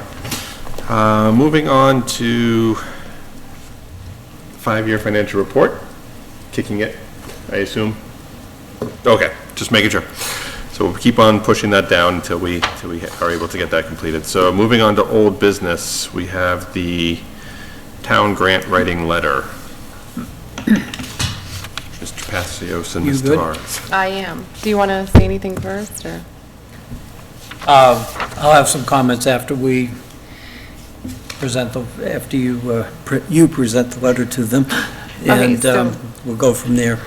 The only comment I will make is the ink is barely dried on this thing, but we got it together.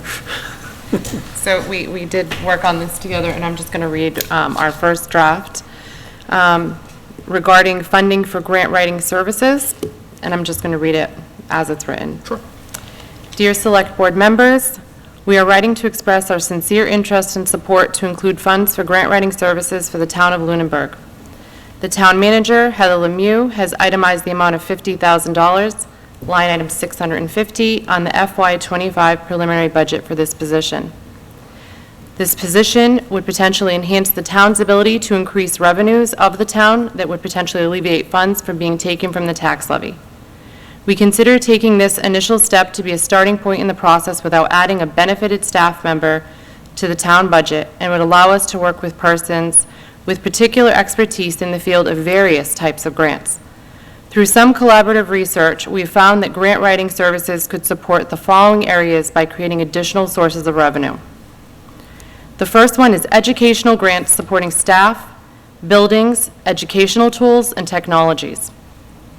The second one is matching grants to offset costs to municipal projects. The third is grants that would support and benefit the housing initiative for seniors and veterans. The fourth is the Council on Aging could benefit on grants that would allow them to add and support staff. The fifth is the preservation and revitalization grants for historical land and buildings. This would also potentially add funding for the Cemetery Commission's initiative.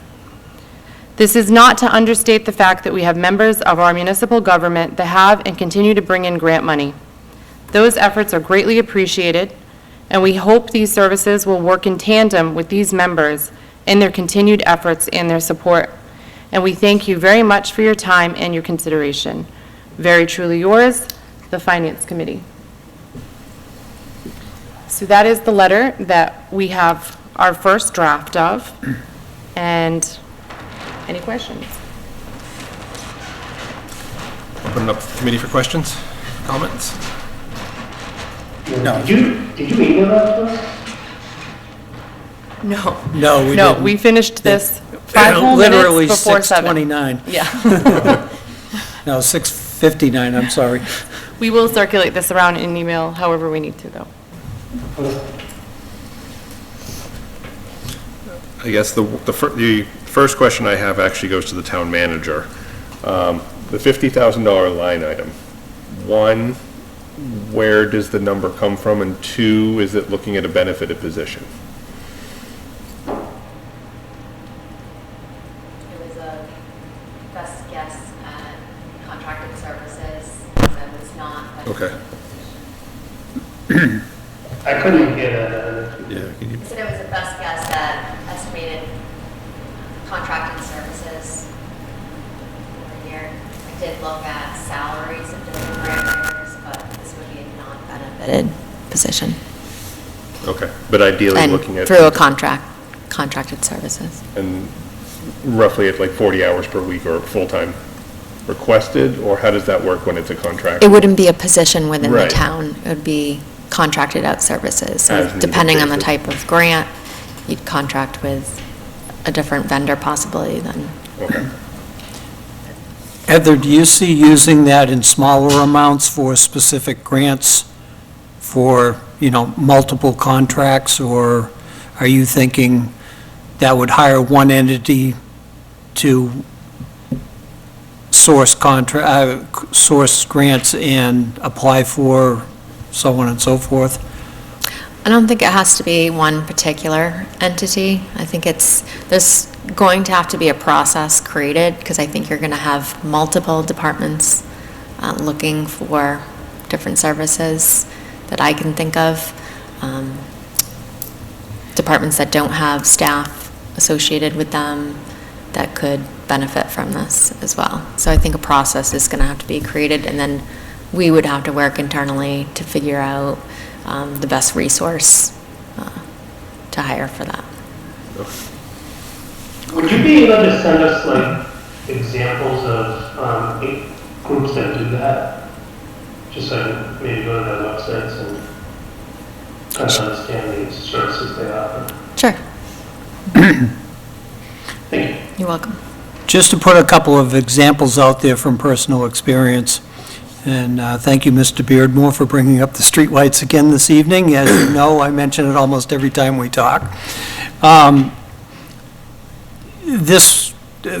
streetlight situation took almost a decade. Town manager worked on it a lot. Members of the committee worked on it, especially Dave Blatt. But at the end of the day, what really pushed that project to fruition was hiring a specialist in the field that knew all the players, had the contacts with Unitil, had the contacts with the suppliers of materials, had the experience in writing the RFPs, RFQs, whatever they were. And it was done with a very small amount of money. Heather would have to correct me because I'll never get the number right, but I think it was a relatively small number that when we hired him, it pushed the project, or it leapfrogged the project to be completed in a year. So it crawled along for close to a decade. And then, once we got the right person on board to get us past the roadblocks, basically, that Unitil was throwing in front of us, and also had the expertise to very quickly work with vendors and procurement of materials, so on and so forth, the process moved very quickly.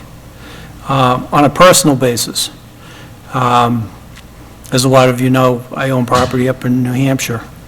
And approximately 6 months ago, I hired a forester. He's actually a retired county forester, but he's now doing work on the side.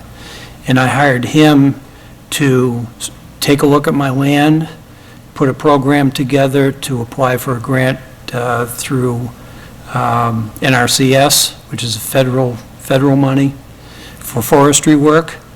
And this morning, I signed the contracts for funding for 3 years for that project. I would have had no idea how to go about that. And it was only a few $100s that I've invested so far. So having somebody with the expertise for the particular grant that you're applying for is huge in a time savings and cost savings. Thank you. Other questions or comments for the initial? I only had one comment. I support the idea of the grant writer, and even though we've been talking about 4 hours here and money here, why are we looking at this? This is an income-producing person, and this is a person who's going to generate more. Hopefully, generate more than it costs. So that obviously changes the perspective. I will agree with Mr. Beardmore that getting the grant, and then there is also work afterwards. I was talking with somebody who I work closely with, and they do a lot of grants, they get a lot of grants, but there's a lot of paperwork in the back, because if you're a grantor, you give money, but they want to see results. They want to see where that money went, so there's a lot of paperwork and all that. And applying for the grant is not just like, give me money. It's, give me your last 3 these, and give me the history of this, and write up a 4-page thing on that. And that takes, as David said, specialized knowledge. Now, this person is probably going to be a generalist in that, well, they're going to help the school, they're going to help the library, they're going to help the senior center, they're going to help the DPW and the police and the fire and all those different departments do that. So this person will need support from all those departments, and that might take a little bit of time, but hopefully generate additional revenue for each of those areas that they'll be willing to do it. If there's any kind of we'll do it on our own kind of attitude, it's going to make it very hard for this person. So I think part of the thing is to make sure that all these departments exactly know what resources they have and what their responsibilities are, and especially the back end, which is I got to do a report on this every quarter, and it's going to be done by this date, and that's not going to be very helpful, because that's going to add more work to people who are already overworked. However, the money is really there, so it's probably worth the effort. But again, it's a question of getting the staff and management to support it. I think it would be helpful to possibly have a secondary committee on there as well, a grant writing committee made up of your Council on Aging director, your library director, your town department heads that are interested in this, to actually sit down with this entity or this group or whatnot and actually discuss what's coming up, what's needed, what's available, and that way it kind of gets more information out as well to their specific groups. Just like to make one comment. We purposely changed the description in the letter to grant writer services, because there's no intent at this point to take on a staff member. So it will be a contracted position, and as Heather and I exchanged a few minutes ago, it won't necessarily be the same entity for all grants. You hire the expertise for the particular grant you're going for. That person carries through with that grant, but you would not hire, I said this earlier this evening, you would not hire an electrical engineer to do a forestry plan, and vice versa. So that's why I think doing it as services rather than a body position makes a lot of sense. Any other questions or comments? Thank you for putting this together. I appreciate it. Are there any tweaks that anybody wants to suggest? Otherwise, we'll finalize it as is, or I would suggest, if we're ready to finalize it, that we vote that we ask the chair to sign this document and it be sent on to the Board of Selectmen by the clerk. For me personally, I would prefer to have a chance to read through it myself. Yep. The select board doesn't meet again until after our next meeting. Okay. So we do have next week as well. I would prefer to have it sent out to the committee, and then we can revisit it next week, talk about any changes we want to make, and then take the vote on it at that point and submit it. Perfectly fine. I think that makes sense. What I'll do is circulate an editable document around so that you can make We new can't revisions. do that. You cannot do Nope. that. So it has to be a PDF. It has to be a document, well, just send it as it can go just out as a Word document, but we have to send our own edits directly to you. Okay. We cannot send them to the group, otherwise that violates. It's effectively having a collaborative meeting. It's by doing Okay. tracked comments. Okay, I have a couple of questions around the Word document. So, I mean, if I send a Word document, it would be editable like this. You can send it out to the entire committee, that's totally fine. It's us sending it back Back to for you. We changes. can't, Got if it. we send it as a workable document that's sitting on the SharePoint, that's effectively meeting outside of a meeting, Okay. and that breaks open meeting law. Right, and the responses should go only to Tiffany. Do not respond all on the email that she sends you with your edits. Correct. Okay, if I have more questions about making amendments and sending them back, I will reach out. Sure. And you're more than welcome to bring them to the meeting next time and say, here's what, Dave suggested, here's what Chris suggested, and then we can work the document in person next week Right. just fine. Okay. And we can put together some finalized version of it and then vote on that. Sounds good. All right. Thank you. All right, moving on to FY25 budget update and discussion. Anybody have any comments or discussion for this one before I get into mine? I guess I'm asked, the only thing I'd ask is if we have any new revelations, but we've been meeting every day this week, so it's kind of hard to have things, although sometimes they do. Has anything change on a changed, daily Madam basis. Town Manager, since last night in the town preliminary budget? No? Okay, that's good. I did have maybe one thing on this, and I didn't know the right place to talk about this, but, the school committee is gonna go over their budget next week. Perhaps a lot of us wanna go to that meeting. I did ask a question of town manager, but I think I found the answer. All of us can go to that meeting, and all of us can make comments at that meeting. We just can't deliberate amongst ourselves. Is how I read the open meeting law. It's specifically called out in the open meeting law that one body can go to an open meeting of another body and take those actions. So that's even to the school committee who came to our meeting yesterday and tried to make sure there was not 3 of the 5 in there. I think all 5 of you can come and make comments. You just can't be off in the corner deliberating. So I had a conversation with the town manager this morning about that exact topic, and we agreed that it's sort of a gray area and risky without clarification. So I requested the town manager reach out to town council and ask for absolute clarification to say what is allowed, what's not allowed, when can we have a quorum inside of another meeting, but not have it be breaking open meeting law. I understand the deliberation portion of it, but, for example, we have 2 school committee members sitting here. If we had a third and they were seated 2 seats apart, is that too close? Is that, where do we draw the lines to make sure we're working within the realm of open meeting law? Yeah, so Maura Haley published something in 2018 when she was in her prior role, and it says, there are 5 exceptions to the definition of a meeting under the open meeting law. And number 3 says, members of a public body may attend a meeting of another public body, provided that they communicate only by open participation. However, they may not deliberate at such gatherings. So it's specifically called out in the open meeting law to allow for just this situation.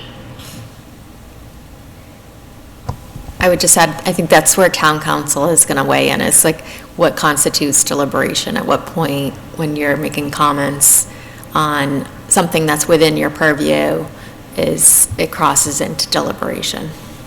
Yeah, I'm always looking for town council to get out clear guidance on this, but I think it's something that should come around quickly, because I think select board, you know, this group and school committee and potentially other, you know, committees in town are all going to be in a similar situation this year of wanting to be in attendance at each other's meetings and participating as appropriate. And I think they should be able to be in attendance in their entirety if they would like to, and however we can make sure that that happens. So, yes, I'm sure that we'll get a response from town council pretty quickly. We have, I guess technically we have 6 days before the school committee meeting, so that's the next meeting coming up, so there's some time. But as soon as we find that out, I'll happily distribute that to everyone I can possibly find in the town. And just say, here it is. Thank you. Sure. So I have given a decent amount of thought, at least I like to think it's a decent amount of thought, to the position that we are in as a town and where we should probably go for being the most, I guess, prepared for town meeting and for the budget going through and for what we could end up with on town meeting floor and moving forward. We have a number of citizens who are concerned about the school committee budget, understandably. We have a number of citizens who are concerned about taxes, understandably. We have a number of citizens who are concerned about their 30% of the population being our senior citizens and their fixed incomes and what they have to face and whatnot. But I think that we are sort of at the point where there's a decent chance that somebody in the public is likely to put forward a warrant article to request an override at town meeting. And while that's entirely their right, and that should be done if that's what they would like to do, it only requires 10 signatures. It's not a hard thing to get to get at least before the select board. My thoughts have kind of landed on, I feel that it's likely the best way to move forward with it is to actually have that come from the Finance Committee directly. Not for the sake of necessarily arguing for it or against it, but strictly for the sake of having the most accurate numbers and the most understood view of the entire process.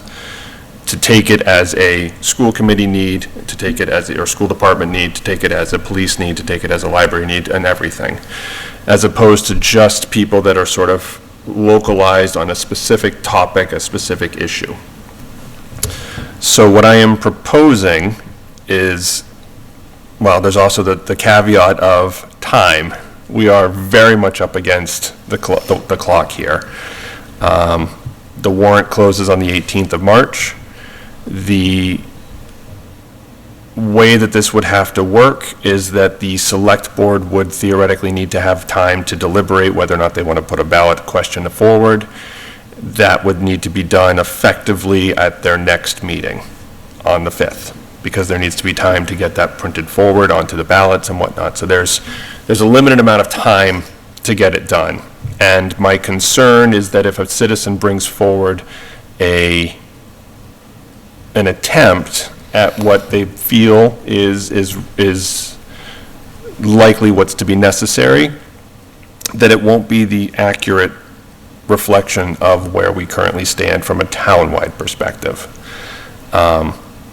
So what I would propose to the committee is that over the next week, I've already started doing it, is to kind of look through all of the budgets be in constant communication with the town manager over it and the superintendent as well, and to work on the two sides of the town and find out sort of where we kind of sit as a town to not necessarily level service, but to somewhere between a level service and a needs-based service override number to put out for the warrant article, and then to have that come back to the committee next week in the form of an actual breakdown of X amount of dollars for the school department, X amount of dollars for the library, X amount of dollars for whatever departments ends up looking like that are underfunded, and then have a vote on it to at least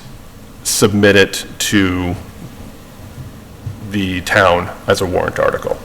And again, it's not necessarily for us to position ourselves as supporting the article itself, but supporting it in the sense that it puts it before the town if we end up needing it. We can always pass over it if we don't need the article at town meeting.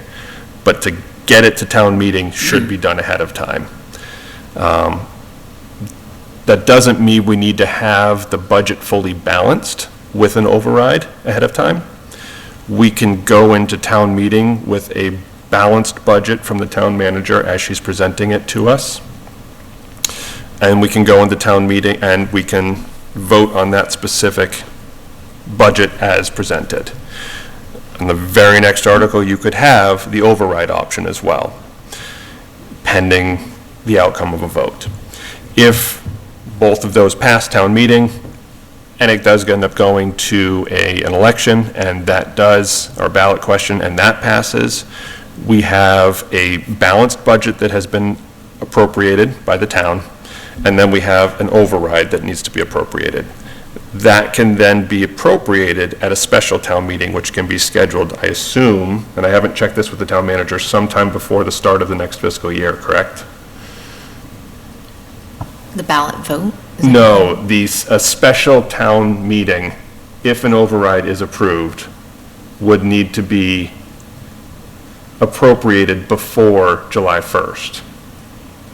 Or can you move into FY25 with an override, but You could have a special town meeting anytime before the tax rate is set. before the tax, so there's plenty of time. As long as you have a balanced budget. Which in theory you could have coming out of town meeting on the 4th. So this would give us additional time to go back and look at where the numbers should go for the appropriation to properly put the numbers into different departments, and more carefully, rather than trying to squeeze it all into this 2-week period, or even a few weeks ago into a 2-month period. It gives the town manager ample time to actually go back and say, okay, now the town has decided or has not decided this is what we want to do. And if it all fails, we still have a balanced budget coming out of town meeting. So that is my proposal, and I'm happy to discuss it with the committee. So just so I understand a little better, so this warrant would say, and I'm just making up numbers here, we want an extra $1 million, we want $500,000 for schools, for these things, we want X for this, X for that, X for that. And that's defined, passes the meeting, and then it goes on the ballot, passes there. So I'm just thinking, what would we be discussing at the next town meeting? Because we already said, okay, school committee, these are the things you're going to get. What are we discussing at that second town meeting? Because that is not a balanced budget at that point. You still have appropriated funds that, yes, they're being given to the certain departments for certain lines, but the town manager would still need to go through and appropriate and identify exactly where those funds are going to go, and that would have to be appropriated. So they couldn't change anything at the town meeting, it's just more of a, because we've already voted on it twice, at the original town meeting and at an election. So if someone goes, you know what, I don't want this, well, too bad, you had a vote. It would be more of just documenting it and doing the paperwork necessary for it and getting a vote. But there wouldn't be, I guess that would be a question, because I've never seen this. To me, that would be like, then you'd get the people who lost coming back and still fighting, and it's like, well, you already lost. That's true. I mean, it would be an amendable budget at that point. It's brought forward to town meeting in the same way that it's being brought forward to town meeting on May 4th. But it would have to be amended within the scope of the, you can't simply say, we want to take this money and move it over to this department. You can decrease the budget line, correct? So the question is, if we go to the special town meeting, and it's made its way through, there's an override that's been passed and voted and approved at a town ballot as well, and we come to a special town meeting, and someone puts in what amendments can be made to the new balanced budget that's presented at a special town meeting. It cannot be, it can't be any more expansive than what can happen at a regular town meeting for the budget, correct? I would assume so. I haven't done it this way. That's a good question. Could someone come in and basically say, I want to basically zero out any increases in the school committee and everybody else, which is basically defeating proposition, the override. Right. Why are we having this discussion since we already had 2 votes? So that to me is, what is the purpose of the second meeting if it's not just doing the paperwork? Because you have to appropriate the funds. Right. Yeah. That's the whole point of it. You've appropriated the funds for the balanced budget at the initial meeting, and then, in theory, you've approved an override, so now there's additional revenue that has rough earmarks, not specific earmarks, but relatively rough earmarks. Then it has a town vote that has been approved, that's been passed as well. Now you've got to actually appropriate those funds as a town to say, we are agreeing that we want to put there's additional revenue funds into these specific categories. So it's just to walk out of a second meeting with a second balanced budget with a higher revenue or higher levy at that point. I don't think that's how it works, Evan. There's very specific language that has to be used on the Prop 2.5 vote for exactly where the funds are going. Not to the lines, only to the departments, and you can get more specific than that, but it doesn't have to go all the way to the absolute line. You can't say that it's going to be for the purpose of buying 3 ladders or something like that for the fire department. I don't think it needs to be that hyper-specific. Well, so, seeing as there's questions on this, I still think, like we said a couple weeks ago, someone needs to come in and explain to us the process related to Prop 2.5. But honestly, I think it's incumbent upon the select board and the school committee, the superintendent and town manager to arrive at their recommendation for how they're going to get at this. And I wouldn't even be in favor of having the discussion until we've heard the superintendent's budget with all the details associated with it. The problem with that is the superintendent's budget is being presented 2 days after the warrant closes. Then move it up.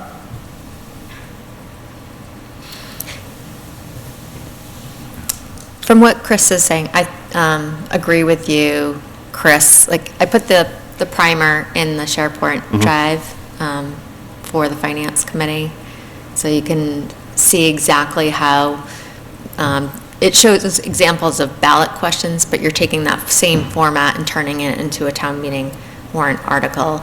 And so it can be worded for multi-departmental purposes. And the way our budget is structured, it can, the school budget is one line, the police department is a category, fire and so on. So it can be structured as far as X number of dollars for particular departments. So it can be high level at the department level. I believe it could be. That's what I gathered from the primer as well, that you have the option to go further down into detail if you want to, but you can, and looking, I've looked through DLS's website ad nauseum at this point and gone through all of a lot of the years of overrides, and the majority of them just simply state that they are for, some of them are rather granular and some of them are extremely broad. And I can reach out to some of my colleagues who are going through this as well. For example, we have lines that say town and school operating budget. That's the description. Operating budget for Ashburnham Westminster RSD. General operating budget for town and school. I mean, they're extremely broad. To fund the school budget, Bellingham. Fire department budget. So it's, and then there's some of them, it's just literally question 2A operating override. Just a general override for more levy capacity. So I think that we don't have to know the minutia at this point. We just need to know kind of the high-level needs of the town, if there are high-level needs beyond where we currently are. I don't disagree that that's probably what you can put down in the warrant. I would think it would be easier to pass if there were more specifics. If they said, well, $500,000 to the school committee, and I'm sitting there going like, well, what's that for? Is that for paying the superintendent more money, or is that for hiring new teachers? That's the kind of thing you're going to get.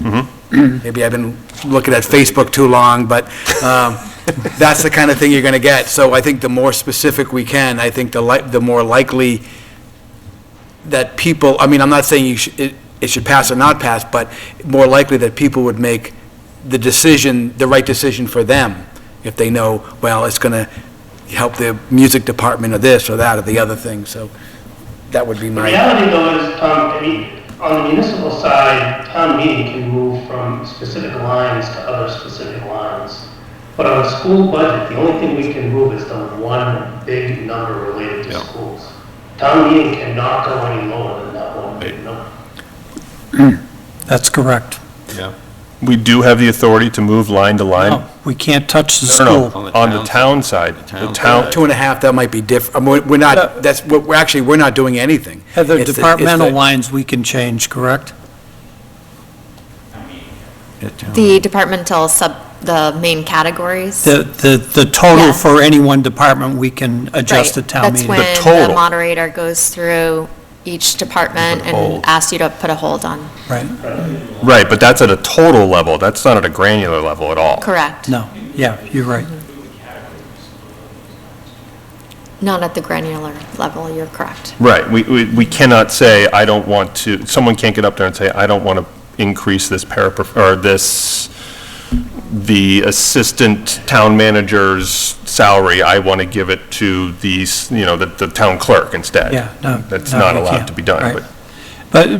But the other thing you got to remember too is, no matter how granular you get with it, that only ties those funds to those spots for 1 year. Correct. Once it's in the levy, after year one, it can be appropriated in any direction chosen. That's true. I think it would likely be political suicide to do it for 1 year and then change it for the next year. But in past, I kind of starting to remember the last time around that failed, and that was one of the big things that killed it, was that this is only good for 1 year for these specific uses. Whether it was political suicide or not to change that appropriation in the second year, that was the concern. There's a couple other things too that I'll just mention, and I'm not going to say one way or the other how I feel about this at this point. I just want to mention facts, and please, as always, correct me, because I do get it wrong sometimes. Earlier, you made the comment that we need to get it in because of the deadlines we're facing. I understand that. But then you also made the comment that, well, when we get to the point of town meeting and we decide we don't need it, number one, who is we? And number two, it has to pass a vote to override. So if there's enough people at town meeting that don't agree with you saying we don't need it, it's going on the floor for a vote. That's right. Okay, I just want to make sure everybody's... My idea here is that it shouldn't be up to one committee or one board. Oh, I agree. It should be up to the town, and the town should have the opportunity to make that decision. And this is how the town has that opportunity. And when I say we can pass it over, that's the town. If the town decides, then so be it. When is the deadline for getting a ballot question? What was it, 60 60 days before the 60 days election? before the 18th of May. That's the real deadline, I think, because we go in with a sum of money in our articles. We don't usually even go in with what that sum is.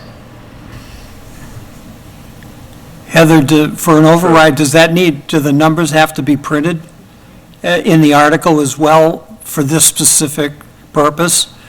Or is it just in the motion on the floor? No, it would have to, sure, it would have to mirror what's the. I can't hear the microphone. Oh, she's red. Now she's... I think it would have to mirror similar to what the ballot would be, and you'd need the ballot wording all ready before. That's where the 60 days is important.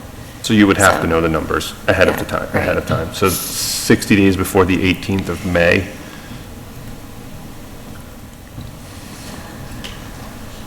We have teachers in the building? 19th of March? That would make sense, roughly. So that would be March 19th, so effectively the day after the warrant closes. Somewhere in and around when the warrant closes. Maybe not exactly, but I'm sure we can figure it out exactly. But that would give the select board, they are not meeting this Tuesday. So the 27th is out, that would give them the 5th and theoretically the 12th to meet and do some work. Deliberate whether or not they feel that it should go on the ballot, come up to a vote, and have the conversations. That's what I'm saying, we would need to have the numbers by next week. Right. The alternative too is if the select board goes on board with this immediately, if you get up against the deadlines, I can't imagine they wouldn't call a special meeting on a Thursday if they needed to. True. Or whatever day of the week. But again, they would only have a few days to work with on that one, outside of their regularly scheduled 2 meetings. Yep. I know I often push the select board to go beyond our stated boundaries, but I think in this case, our role, strictly speaking, is to advise town meeting on the warrant articles. I think select board, if a government entity is to put this on and it doesn't go on by citizen petition, I think select board has to drive the train on developing the They have to approve recommendation for it and putting it on the ballot as well as on the warrant.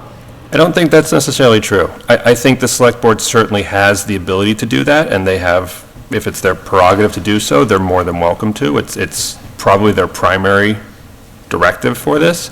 But I think as the finance committee, it's our charge to look at the budget from a holistic perspective and to look at it and balance it based on the needs of the town. So I don't think it's unreasonable for the finance committee to put this forward as well, because it's exactly what we are supposed to be doing, is looking to see if the town's needs are being met through the budget that's presented. Okay, and we still haven't had a budget presented to us, so I don't understand how we could come up with a recommendation for it. We had one we just did last night. We have a preliminary budget, which gives us at least a starting point. I have one number on the school budget. I have not seen the details of that budget, nor the recommendation coming out of next week's school committee budget hearing. We have, did that email not go through to everybody from the town, from the superintendent? I'm curious. We do have line item budgets from Dr. Burnham. From 2 weeks ago. Correct. But that's not going to be the final budget. No, and also just where they would, related to where we'd have level services or something. It was not a complete line-by-line budget. no, we've received that as well. Yeah, we did get a total breakdown, but like I said, it was 2 weeks ago. Yeah. And you had requested it, and I can't remember how your request was worded. My request was for level service. Okay. And then I believe the town manager asked if it was including or not including ESSER funds, and she sent an updated one that did not include ESSER funds. So we have both a level service with the ESSER positions and a level service without the ESSER positions. Yeah, and I don't think I ever saw the second one. Okay. That one may not have come through to everyone then. I apologize for that one. I'll make sure that I send that one out. But we do have a level service line item budget that was sent to us on the 8th on the 8th, I believe, of February. So we have that to go through, and this does include the differential between the town manager's preliminary budget at the target budget, thank you, the target budget of 2.5%, and then the level service budget.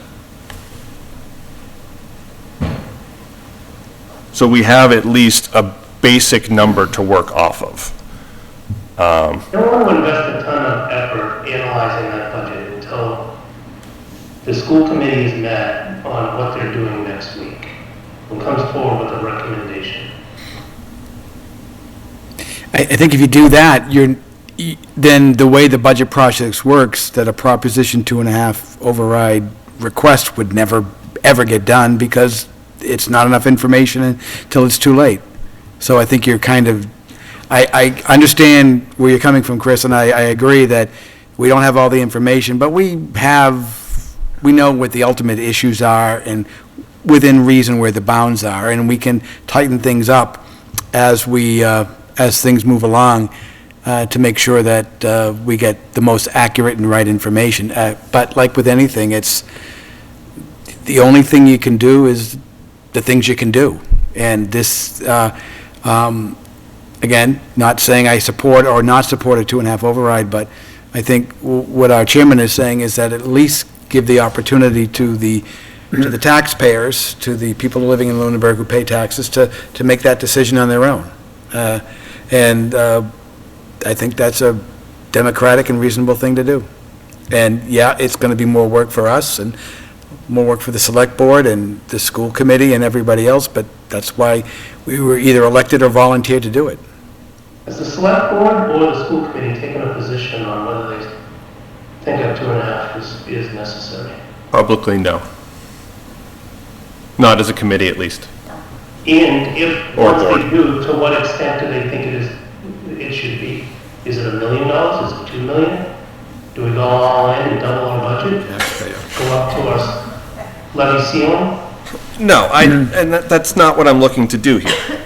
I understand, but we need to review a budget prepared by the executive committees, which is the school board and the select board. Absolutely. Come on up. Let's have a discussion.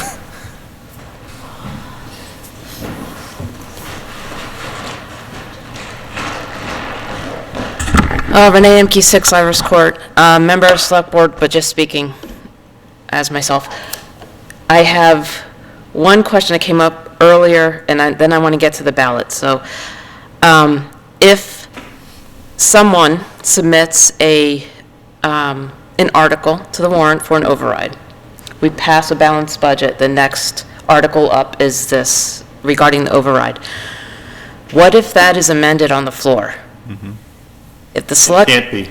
It can't be? It cannot be. That's not an option? Nope, because it has to mirror the ballot. You cannot. Well, that's okay, so that leads into the next... Poison pill. Yeah, it can't be done by Prop 2.5 rules. Okay. That leads into my next question about the ballot. And Madam Town Manager, correct me if I'm wrong. We can have a special election for an override ballot. We're not tied to the May 18th election, correct? Correct. We would have to have a election within 90 days of There's the a town time meeting limit, vote. yeah. But that would be an additional expense. And It would be, and so is another special town meeting. could have it all in one would be great. And it would be fresher in the minds of It everybody. would, it would. But then you're under the crunch of getting a number. But there would be a special town meeting, added expense, and potentially a special election.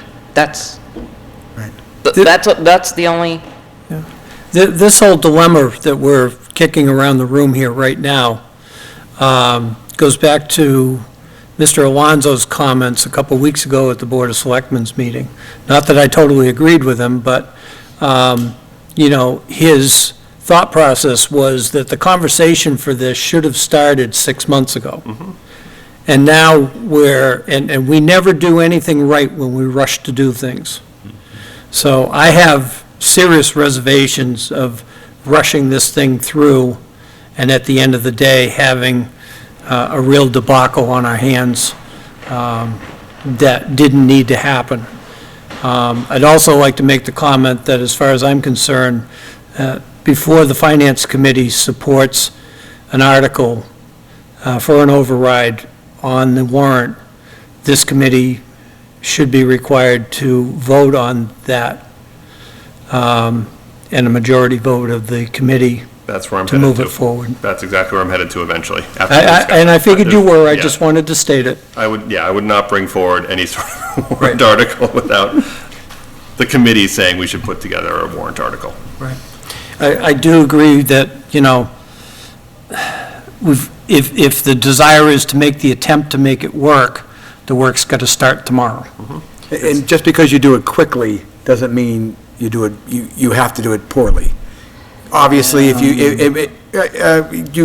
there's, things are, I think it's a poor attitude to have, to say, well, we can't do anything about it because we didn't think about it 6 months ago. We didn't know we were going to be in this. Well, we should have. Well, how? It's a defeatist look at it. Now, again, I'm not supporting or not, a 2.5 override, but I think sometimes attitudes matter, and the willingness to do things. Now, we don't want to cut corners. We want to do the right thing as far as getting the right numbers. The Select Board, Chris, you were mentioning the Select Board is their role. It is their role, and they could come up tomorrow or whenever the next meeting is and says, we have our own warrant that we want to do for a 2.5 override, and here's what we want. That's obviously their right to do. They could reject our override request. I believe that's they have to approve it before it gets on to the, right? I think they're the only ones who can actually, is that right? They have to approve it? Well, if it was an article, they have the right to remove articles unless it's a citizen's petition. So we sent them something, and they could vote, 5-0 to reject it. Correct. And it doesn't, and when we don't, it's not a warrant, it doesn't get on the ballot and all that. So they ultimately have the ultimate control. They can say no. They are elected officials, and if they say no and the town doesn't like that, then that's one thing, and if the town loves it, that's another thing. So this is the way the system's supposed to work, I think. Democracy and the whole thing. Yeah, Tom, they have to approve any moneyed article. Right. They have to approve it to go on the warrant. With the exception of a citizen's petition. And people for regular. Right. Including a moneyed article citizen's petition? Yeah. Okay. So in effect, if we decide to do nothing, it could end up on there anyways, and it may end up on there in a way that's not done diligently and carefully, and we may end up with a mess anyways. That's, my thinking here is to get ahead of a potential debacle. I don't want to speak for you at all, but I just want to kind of clarify what I think your thought process is here, because we have the insight and we're tasked with looking at all the departments' budgets. Your proposal is to try to put something together that's comprehensive instead of having citizens petition and not have possibly the insight that we have as a committee, because we're looking at all different angles. And although I am new to this committee, I am still learning a lot. We're tasked with really pulling these line items apart this year, because there isn't enough money to satisfy all budgets. So it's asking those hard questions, to people like the librarians, like the aging, the Council on Aging. And obviously, these two all departments serve a purpose. They're all necessary. But I just wanted to clarify that this is your thought process on why you're presenting this. Thank you. That's far more eloquent than I could have said, and did try and say it. You feel entertained? Come on up.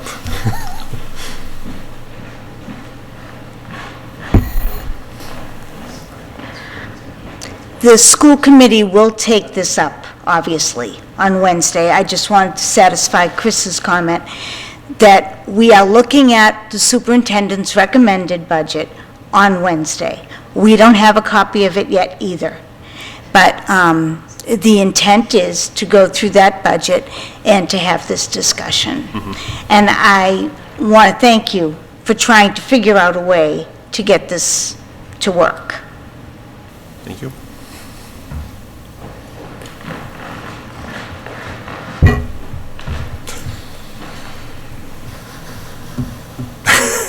You're welcome, Dave.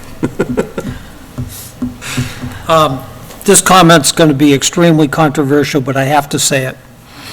Comment was made that we didn't know we were going to be in this position back in October. The general public didn't know it, but somebody in town government knew we were going to be in this position. Because it isn't anything new. The increases that have been mentioned as to why we're in this trouble were already in place 6 months ago. The increases haven't happened overnight. So we were headed down this road a long time ago, but nobody was paying attention. Can I respond to that? Sure.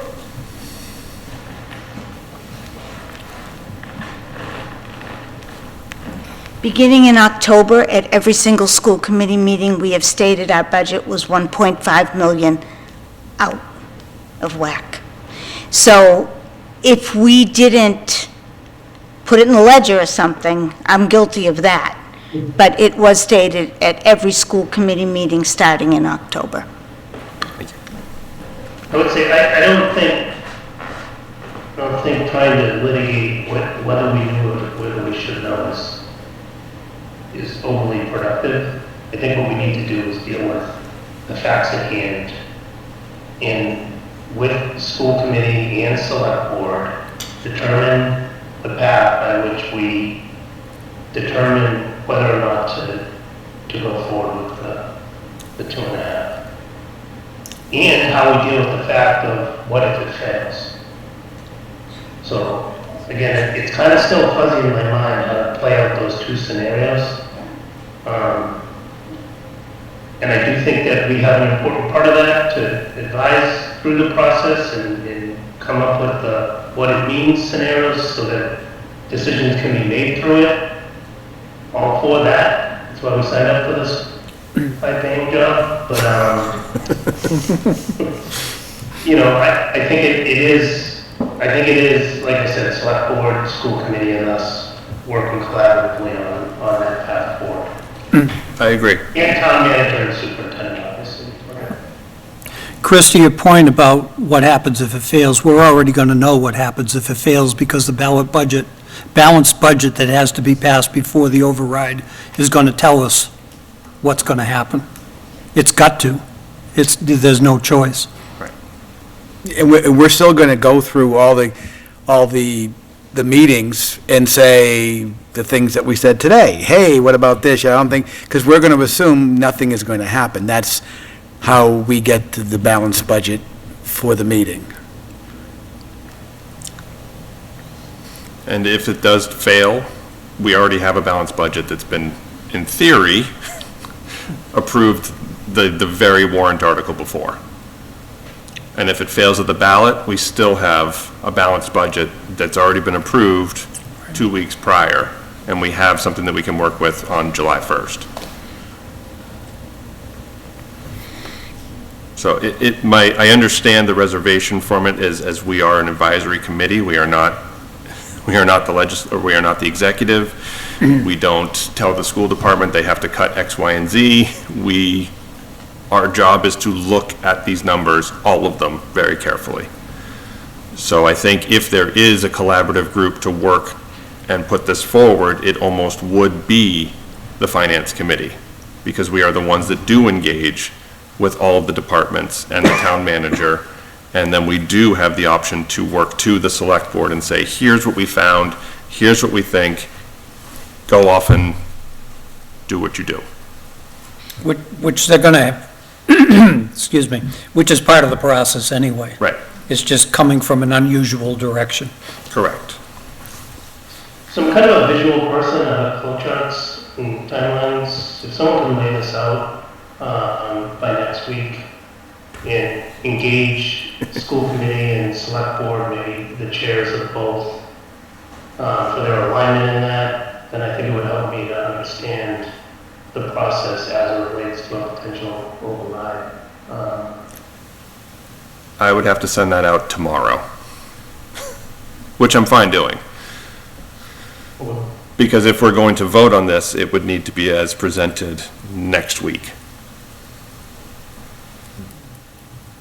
Again, I don't know what I'm voting on yet, because if we're putting wording together, there's a budgetary number that will go in there, and I have no basis for what that budgetary number would be.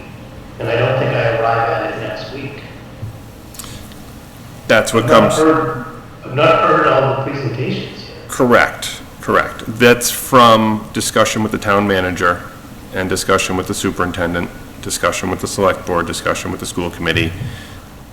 The town manager has already received the asks from all of the departments. She knows what they've asked for.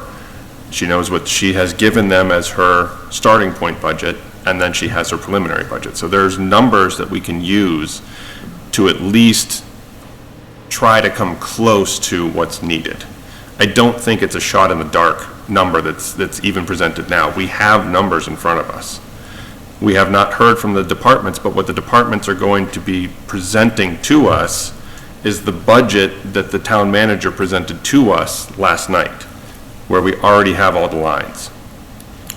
The only thing we're missing right now is the most up-to-date school department budget, which even the school committee doesn't have.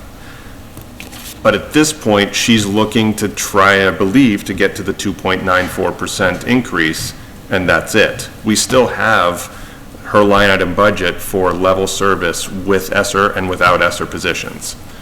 So all of those numbers exist as well. It's just, as Mr. Alonso said, a Herculean effort to go through them all and put together an actual number in communication with the town manager for her department heads and the school department as well. So again, I think the date we need this is the 18th of March. Not next week.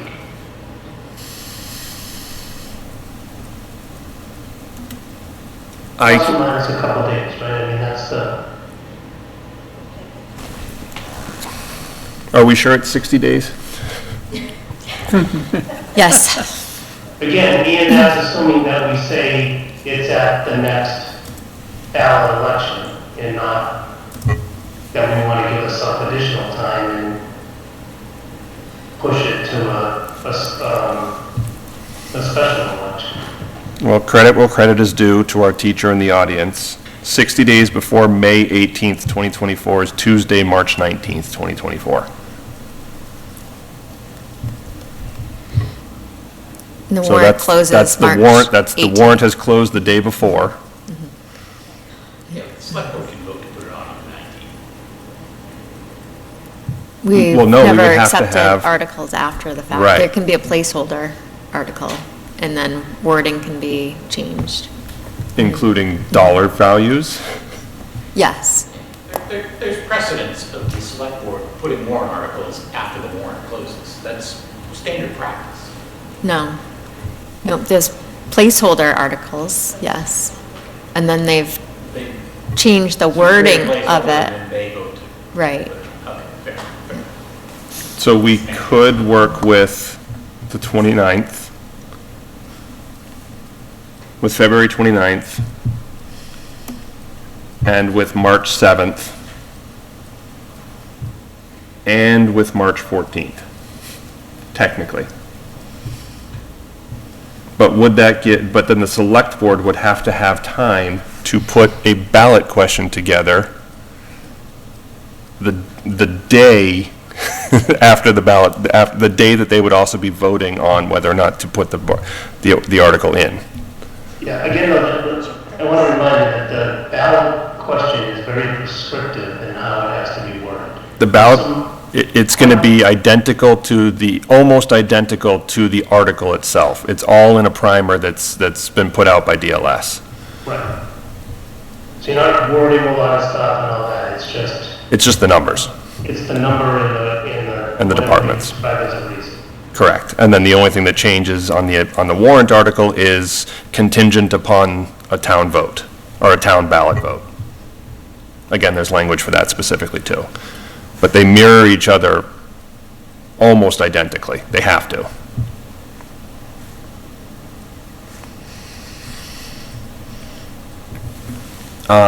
As far as dates go,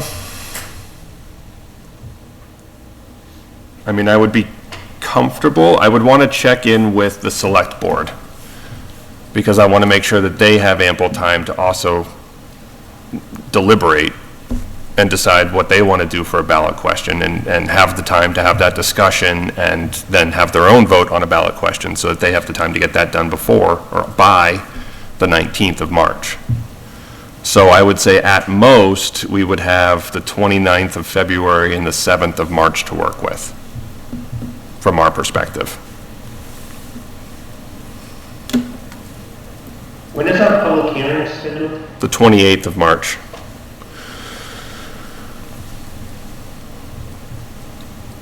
I think we should accelerate that if we're going to go down this path. I mean, we can put a public hearing out. We just need 2 weeks' notice. We could put a public hearing out for March 7th, I believe. Is that correct, Town Manager? We just need 2 weeks' notice for a public hearing, correct?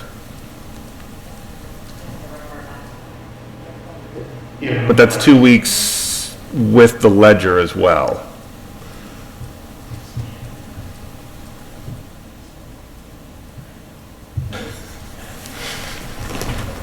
I can't hear the mic stop. Sure. There's murmuring, that's about it. There's nothing going on. It's just Peter murmuring in the background, don't mind him. I believe it's 2 weeks notice for a public hearing, but I don't know what the requirement is for the ledger as well to get public, for that one, because we would have to have that posted 2 weeks before.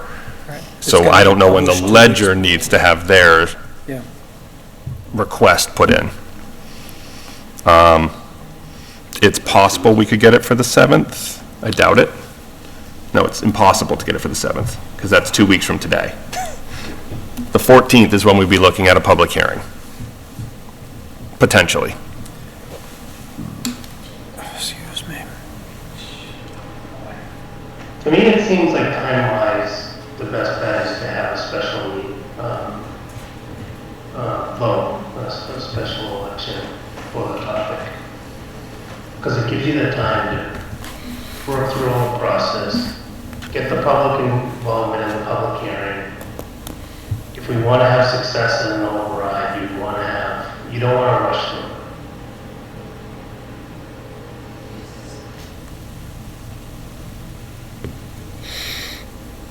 Noted. I think people need to realize that the likelihood of an override passing is perhaps a coin flip. At the best. I don't know what's that? I say at best, it's a coin toss.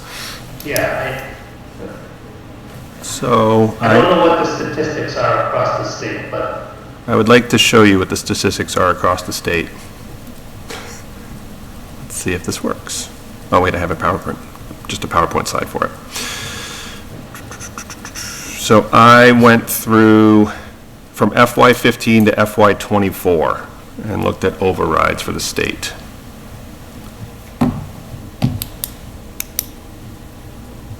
There we go.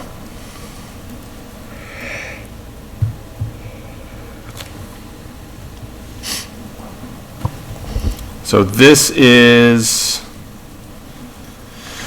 off of DLS's website. There have been, since FY 2015, there have been 315 There have been 315 attempts at an override across the state. 221 of those have passed, 94 of them have failed. So I don't think it's a coin flip. I think if it's put forward properly, I think it can be done. Coincidentally, there's also been 6 underrides that have been successfully approved. That's got a 100% chance, apparently. Let's go for that too, yeah. Cut my taxes. Yeah. We can be the one town in the state that fails at the underride. I also broke it down by the different categories that the DLS actually posts for your reasoning for the override request. In this one, so your blue is all your wins, your yellow or your oranges are all of your losses. The schools undeniably has the largest one. I think we can thank Chapter 70 for that. Also, it's the largest section of every budget. General government being second most, but even that one is still over a coin flip. It's still 28 no's and 43 yeses. I think there's evidence to support that if there is a swell and if there is a message put out there, I don't think it's a lost cause by any stretch. Did this get into the data have the sizes of the overrides? Oh, I've got that too. That one's going to be on my spreadsheet, though. I didn't put a slide together for that one because I was technically supposed to be working at my job. You know this is taped. I do. None of them know I even publicly serve, so we're good. Let's share that one. So that one is the attempt number 4 at this. Did I pull it with the numbers yet? I did pull it with the numbers. This one's a little more messy. I apologize because I didn't have time to actually make it cleaner. But we're looking at total override numbers of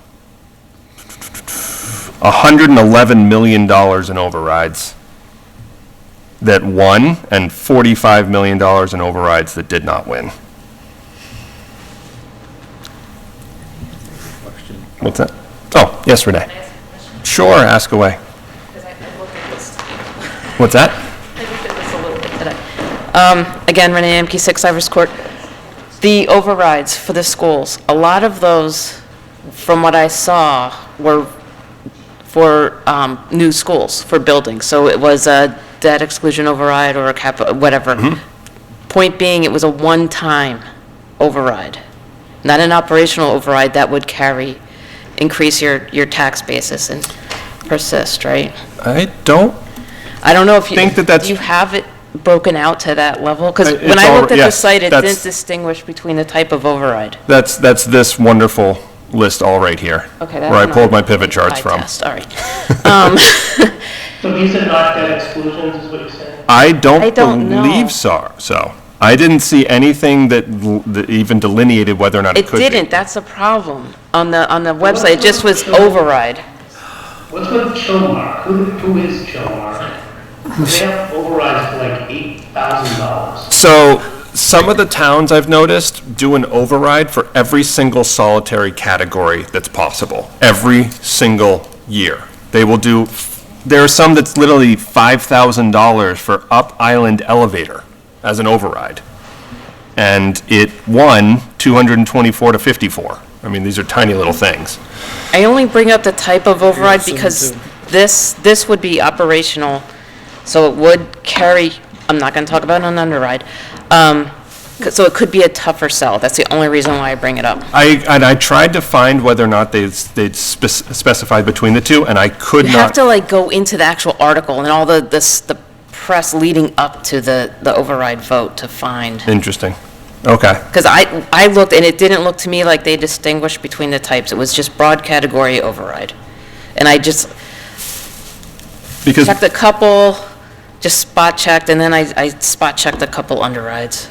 So the only ones that I see, so most of these will say, for example, operating and school budget, retaining teachers.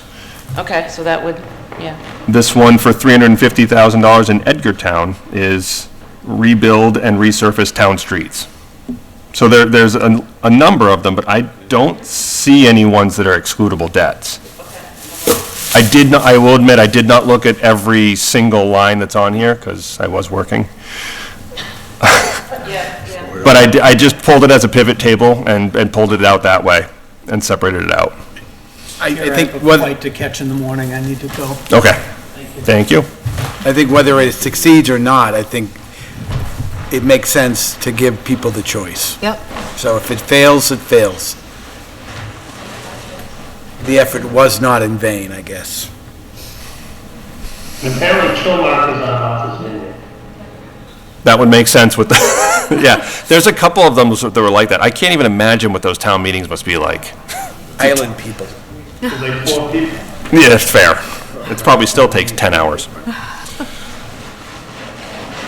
So, You know, you want, when it comes to town meeting, things will change.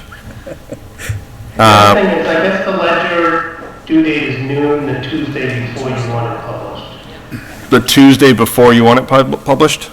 Yeah. So if we're looking at the 14th of March, 2 weeks before would need to be the 27th of February. It's, the charter says 7, no 7 less than days before? 7, no more than 14. So we'd be looking at next Thursday would be the deadline, correct? 7 days before, 2 weeks before. No, because it needs to be posted by then. It would need to be going out like tomorrow.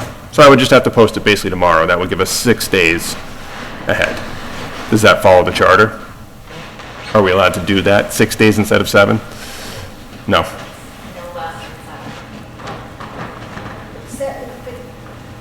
That's not tomorrow. No less than 7 days before the before the meeting.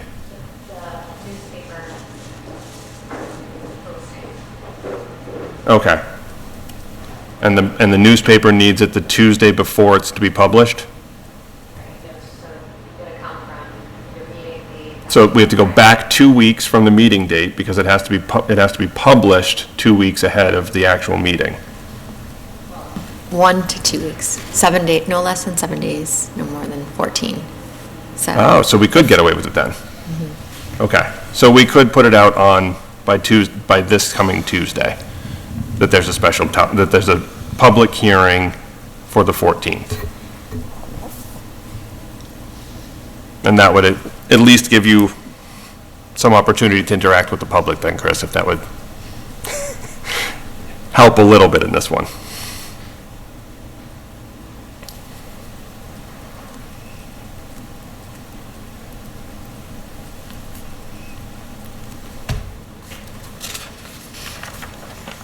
To the ledger by 2/27. Is there any other I wonder thoughts? if we should request select board and school committee to join our meeting next week so that we can deliberate on this as a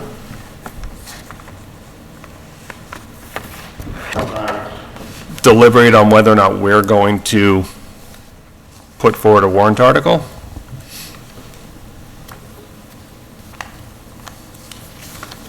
Yeah, well, the town's gonna put forward one. this is likely going to be on the select board's agenda on March 5th. On March 5th, right. Whether or not they would like to put forward one? Discussion on a override.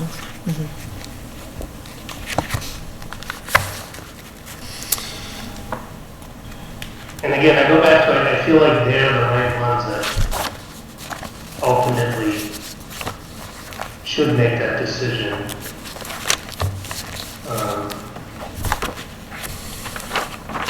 if it's gonna be a government entity, putting it on, on the ballot in a house. Perhaps we join their meeting.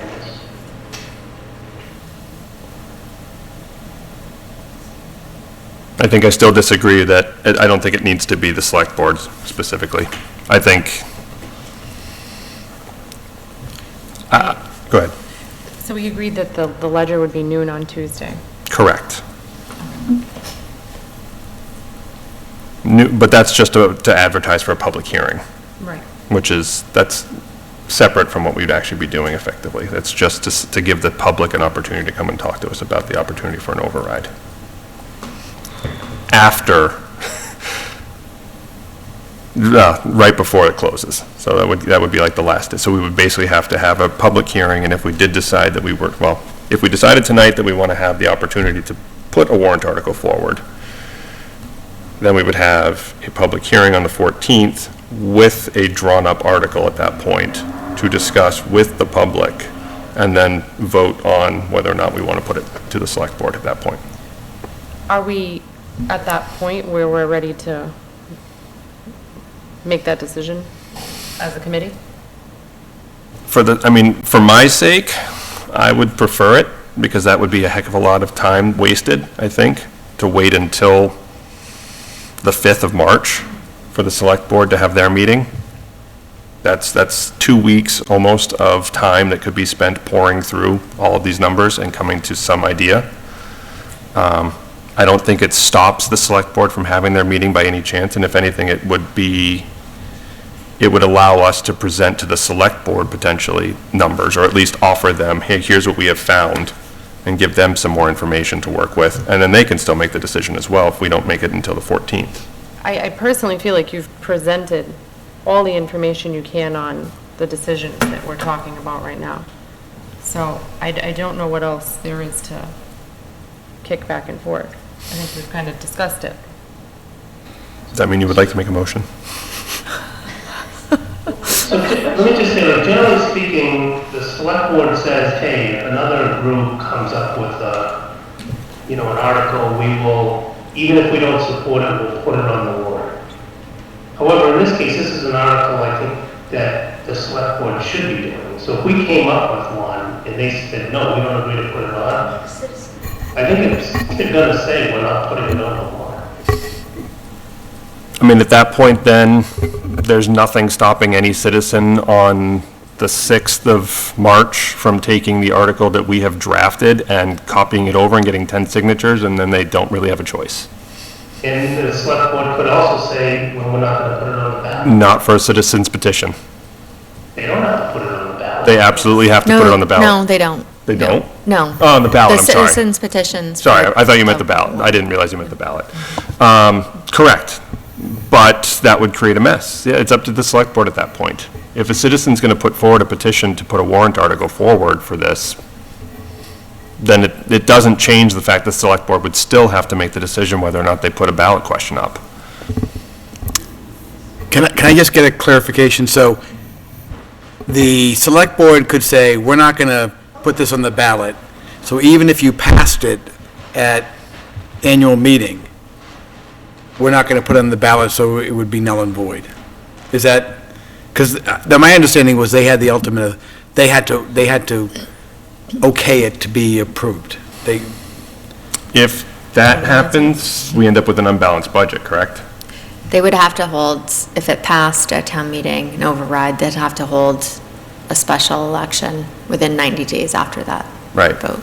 If it failed, it would be fail right there. Right. They don't have to put the ballot question forward, but if it passes at town meeting, they would be forced to then hold a special election and put it on the ballot within 90 days.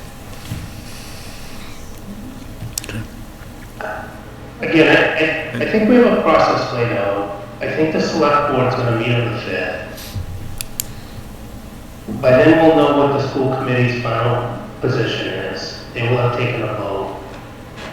I'd rather see those dominoes line up. And pressure the select board, influence the select board work towards, let's have the will of the people, et cetera, which I think they're all inclined to do, than to do, spend our energies not pouring through budgets and making recommendations and helping people understand the ramifications of our decisions. So I guess I'm even starting to get confused exactly what we're asking to do here, but All I'm asking here to do is just to, I guess the motion that I would look to have ideally approved would be to put together a warrant article for a Prop 2.5 override to be discussed on the 14th, and I assume on the 7th as well, for a progress update and whatnot. But on the 14th, and then be voted on at that point to see whether or not we want to push it forward. And by that time, the select board will have had their March 5th meeting, and they will have had the opportunity to make their decision on that one. We don't have to approve putting the warrant article in. But by not starting the process now, it does cram the time even more between March 5th and March 19th or 18th. All we're doing tonight is starting the process and allowing us to start the process, and just to have it looked at and put something in writing that we can then vote on 2 weeks from now, whether or not we actually want to put it forward. So let me just ask a separate question. What on our agenda alerted the public that we were going to deliberate on this course of action? The FY25, the FY25 budget update and discussion. This is an FY25 budget discussion, that out of which is coming, ideally, a motion to do something.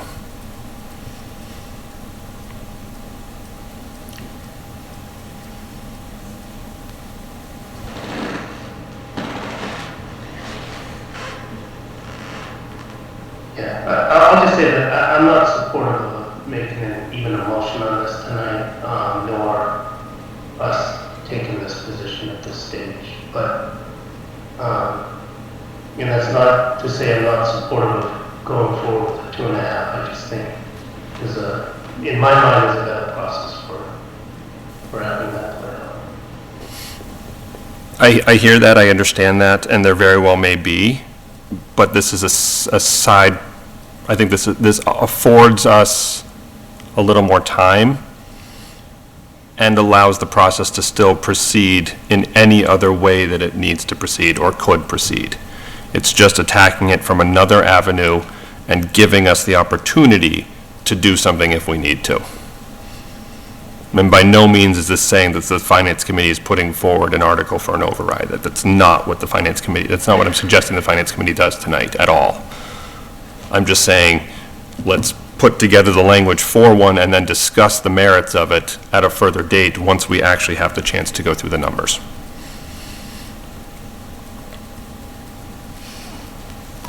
I have a question on rules, because I don't know the answer to this.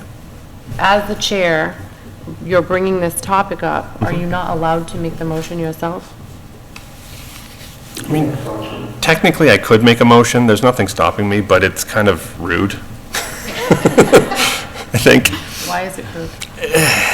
Since I'm the one that's been advocating for it, usually from at least the experience that I've seen, the chairs don't usually make motions. But if I need to make a motion, I can make a motion.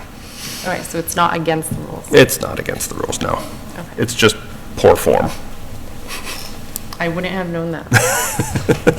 And we're all going to be form, but because we all can second or not and vote on it. Right.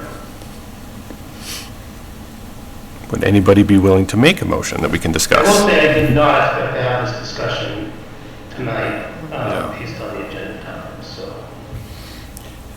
Would it make sense just to wait till the next meeting we'll have more information, we'll have more time to think about it? Would that be a better time to do it, or is it, work is still going to be done on it, right? I'm assuming things will progress. Yeah, that's kind of where my head is. I mean, I'd really rather not undergo a Herculean effort to go through all of this stuff if there wasn't a purpose to doing it. If somebody else would like to do it, I'm happy to pass it off to somebody else. But as no one in the town, to my knowledge, has kind of stepped forward and said, let's do this, I'm offering myself to do that. Well, so, again, I think we just heard from the school committee that they plan to have this discussion on Tuesday. And I think we just heard from town manager that this is a pending agenda topic for March 5th with the select board. I think there's plenty of time between March 5th and St. Patty's Day to get language proper and to get things sent out on the 18th and the 19th. Using what numbers? Again, that's where I think this process needs to play out so that we arrive at hearings in collaboration and public hearings on the numbers that should go on.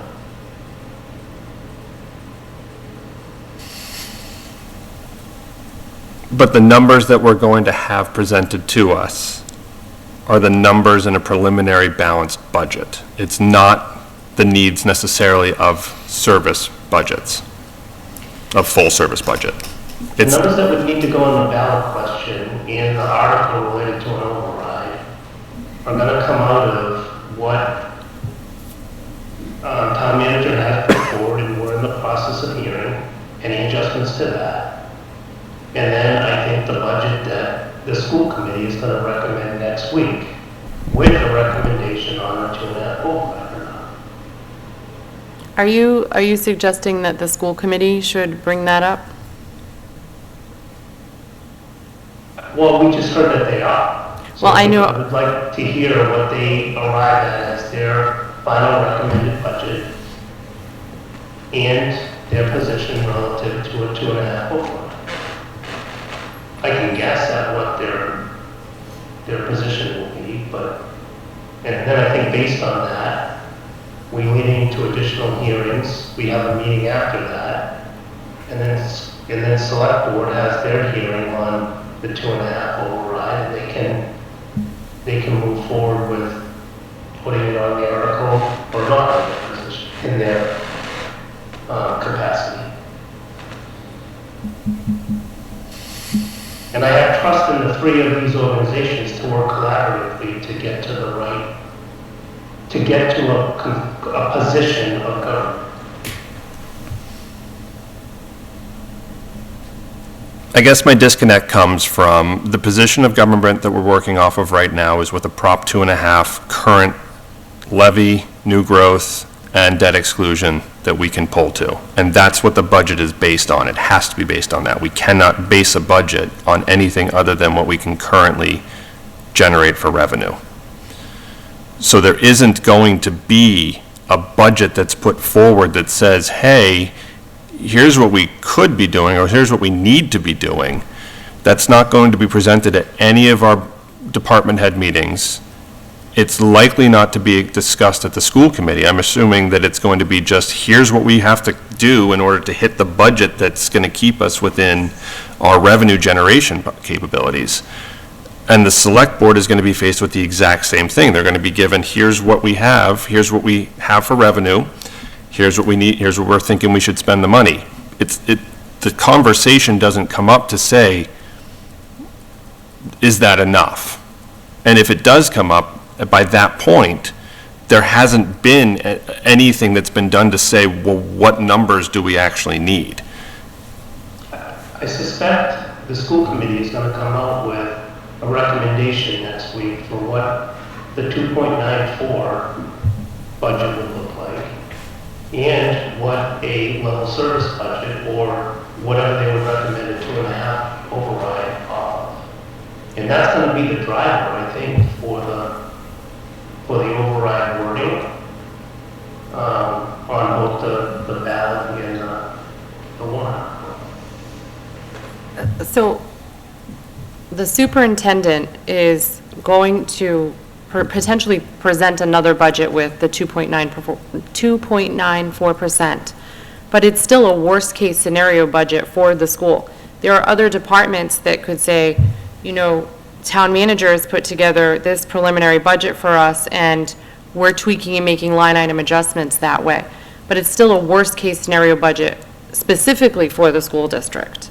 And what the superintendent decides to do with that, whether she says, I'm moving, A to Z and S to Q, it's not going to change the numbers. And the 2.5% override is to change that worst-case scenario. I am not going to take a position on whether or not I support an override one way or the next, but I do believe that the community members that are paying taxes in this town need to make that decision. So, yes, how do I make a motion? Simply make it. I want to make a motion in the appropriate way, following all the rules to get this done, and then let's see what happens. And I plan to be at the school committee meeting, and I plan to dig in and ask a lot of questions, and at this point, I think it's a little too late, and we're not at that section of our agenda yet for public comment, but, there was a community member that sent an email that has shown up to meetings kind of diligently recently, and, she brought the point up of, in her email, this is not the time to be looking at line items. The school just needs more money. I respectfully disagree. This is absolutely the time to be looking at all of those line items and asking very specific questions on how things are affected. And as a community, the people that are paying taxes in the town of Lunenburg own that decision together. So, I motion. It has to be a little bit more specific than that. Evan, I think you should make the motion. All right. You have to put it in your mind. Sure. So I would move that we, as the Finance Committee, put together a warrant article to put forward an override, a Prop 2.5 override for town meeting to be discussed on the 7th and on the 14th at a public hearing to fund, to at least level service across the town. Not necessarily increase budgets, but to level service a need, or actually, let me rephrase, I'm going to amend that, to needs-based service the town. I second your motion. Is there any discussion? Yeah, I'm gonna vote no on this because I think it's the responsibility of the select board. Am I allowed to comment? Yeah, that's what the discussion's for. Ultimately, the select board is gonna, it's their decision one way or the next, whether this goes to them or not. Like, they can, is that true? Mm-hmm. They can decline this anyway. It's just about bringing something to their attention instead of, in a more organized format, instead of having people that don't have the tools and the information to bring it to the select board. So we're just jumping ahead of this, is my understanding. And what the select board does with it is their right, because they're the ones sitting in that position that have that authority. So whether this fails or passes one way or the next, I think it's going to be what it's going to be. Yeah, I believe we're acting as a conduit to the people of the town, basically saying, who've already said, I've been to a number of meetings where there are people at the school committee and people we've had them here, we've had them on Zoom at the select board, who are saying we need more revenue to do the things that we want to do. They don't know how to do that. We do, or you do, Evan. Our chairman does. And we will, I think that's going to be our role. We'll get all the people together and discuss it and make sure we put up the best effort we can, and then let it go where it goes.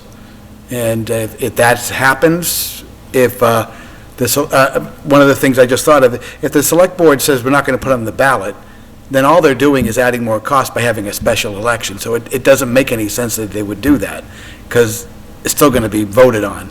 So I guess they don't really have I don't know, but that's for them to worry about. Yeah, but that's for their, and I'm sure we're putting pressure on them, which I don't think that's our goal to do. Obviously, I have no beef with any of them. It's just a question of this is this is what we see, this is what we think our role could be to help the town be better, and that's all. Yeah, I want to make sure this is not the Finance Committee saying that we should do a Proposition 2.5 override. By no means am I suggesting that right now. I'm just saying, if we are going to do an override, here are the numbers, and then it's up to the town. Or we'll have to eventually vote on it if we do decide. Right. We could actually recommend that they vote against the thing that we recommended. Yep. That will be a first, or maybe it isn't, I don't know. That's my understanding as well, but thank you for that clarification, is that, we could vote against it. if Oh, we absolutely. wanted to. And I think all of the efforts of what Evan is trying to do, or Mr. Waters, and, presenting a draft of a grant, a person for grants, I'm sorry, my brain is slowing down because of the time of night, but it's just to show the community that, like, we are listening, we're trying our best to advise, it's our community too, we care, and it's the effort. I think it's about the effort. Is there any other discussion? All right, roll call vote. Mr. Menard? No. Ms. Russell? Yes. Mr. Gray? Yes. Mr. Simeoni? No. Ms. Tavares? Yes. And a yes from myself. So we are 4-2 to 0. Okay. That was a lot. All right, regardless, I will still put together a public hearing and get that out to the Ledger and get that in for March 14th. And then we will have a meeting I will include this on the 29th, and then I will include it on the 7th. And then by that time, like I said, the select board will have met on the 5th. The school committee will have met on the 28th. So they will have had chances to put forward their ideas, their discussions. I encourage all of us to attend those meetings. And then we can come back through on the 29th and the 7th and figure out what we want to do with it at that point. But I will at least put together, and I'm sorry, town manager, ahead of time, I'm going to be calling you a lot in the next week or so. Are you on vacation next week? Fantastic.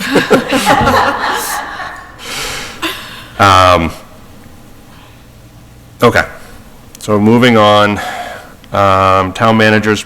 One thing, you're gonna do all this work, one thing you better figure out is, whatever number you come up with for an override, is how much it's gonna affect people's taxes. Absolutely. You're gonna wanna know that. That's included, that's 100% going to be included in there, based on the median value of the homes in town. I agree.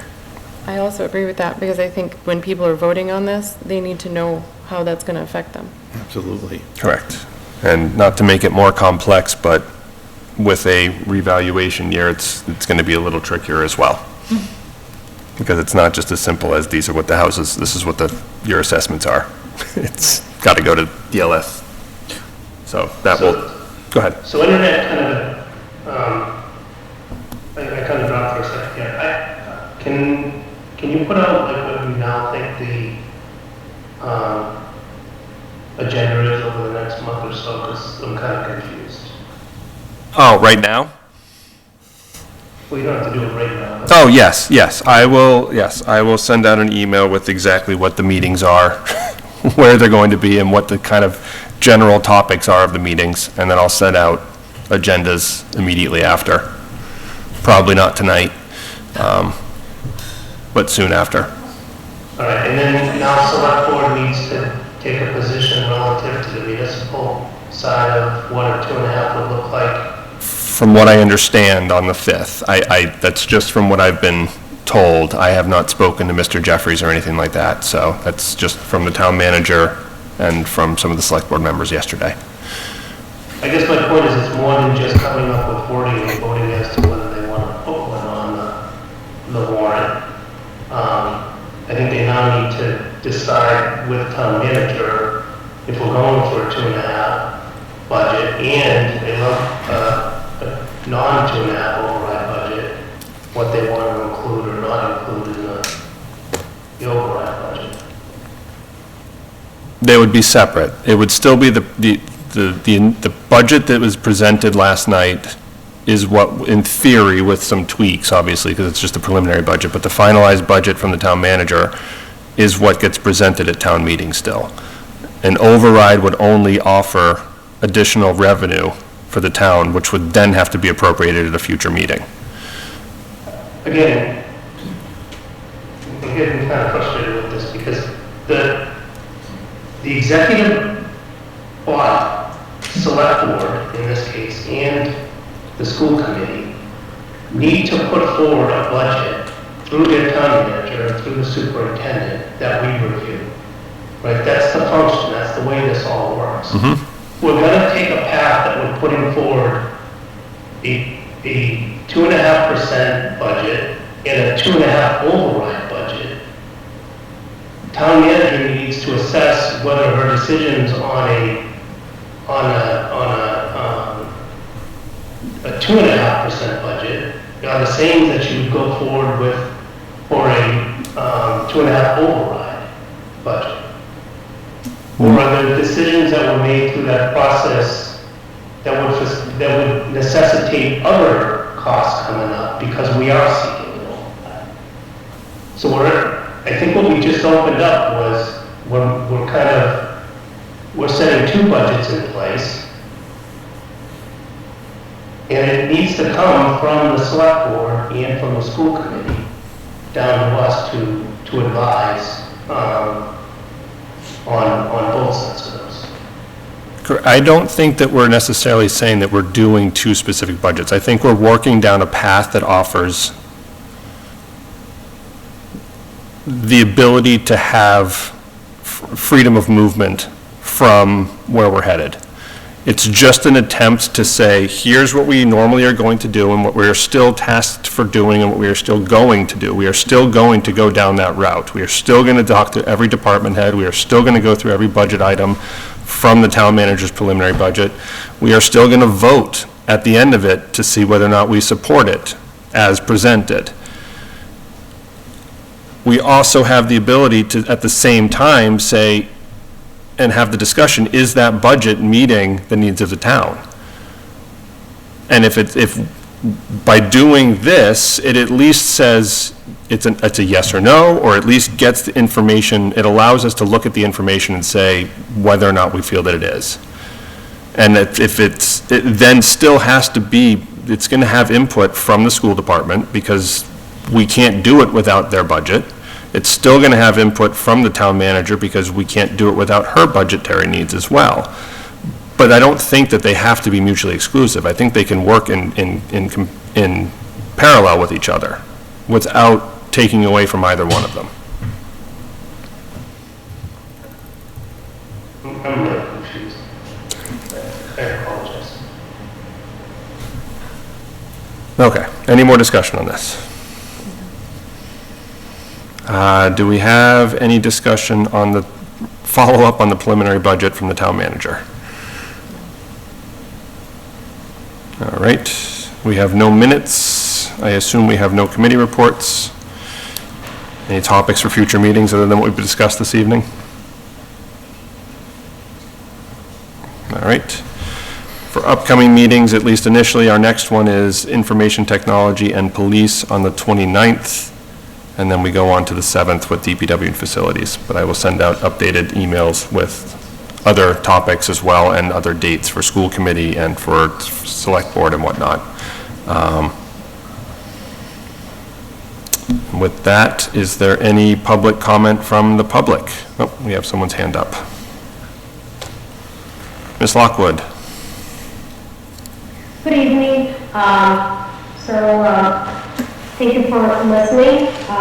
So it feels a little bit of a topic because it was about 3 hours earlier when Sue Dorothy was presenting her budget for the Council of Aging, and there was extensive conversation about the news person there.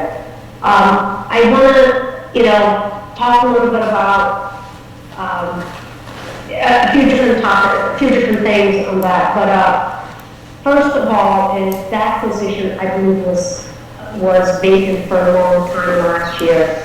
And in part, not only a small business, being, budget conscious as small businesses have to be, and understanding how difficult it is to run a small operation.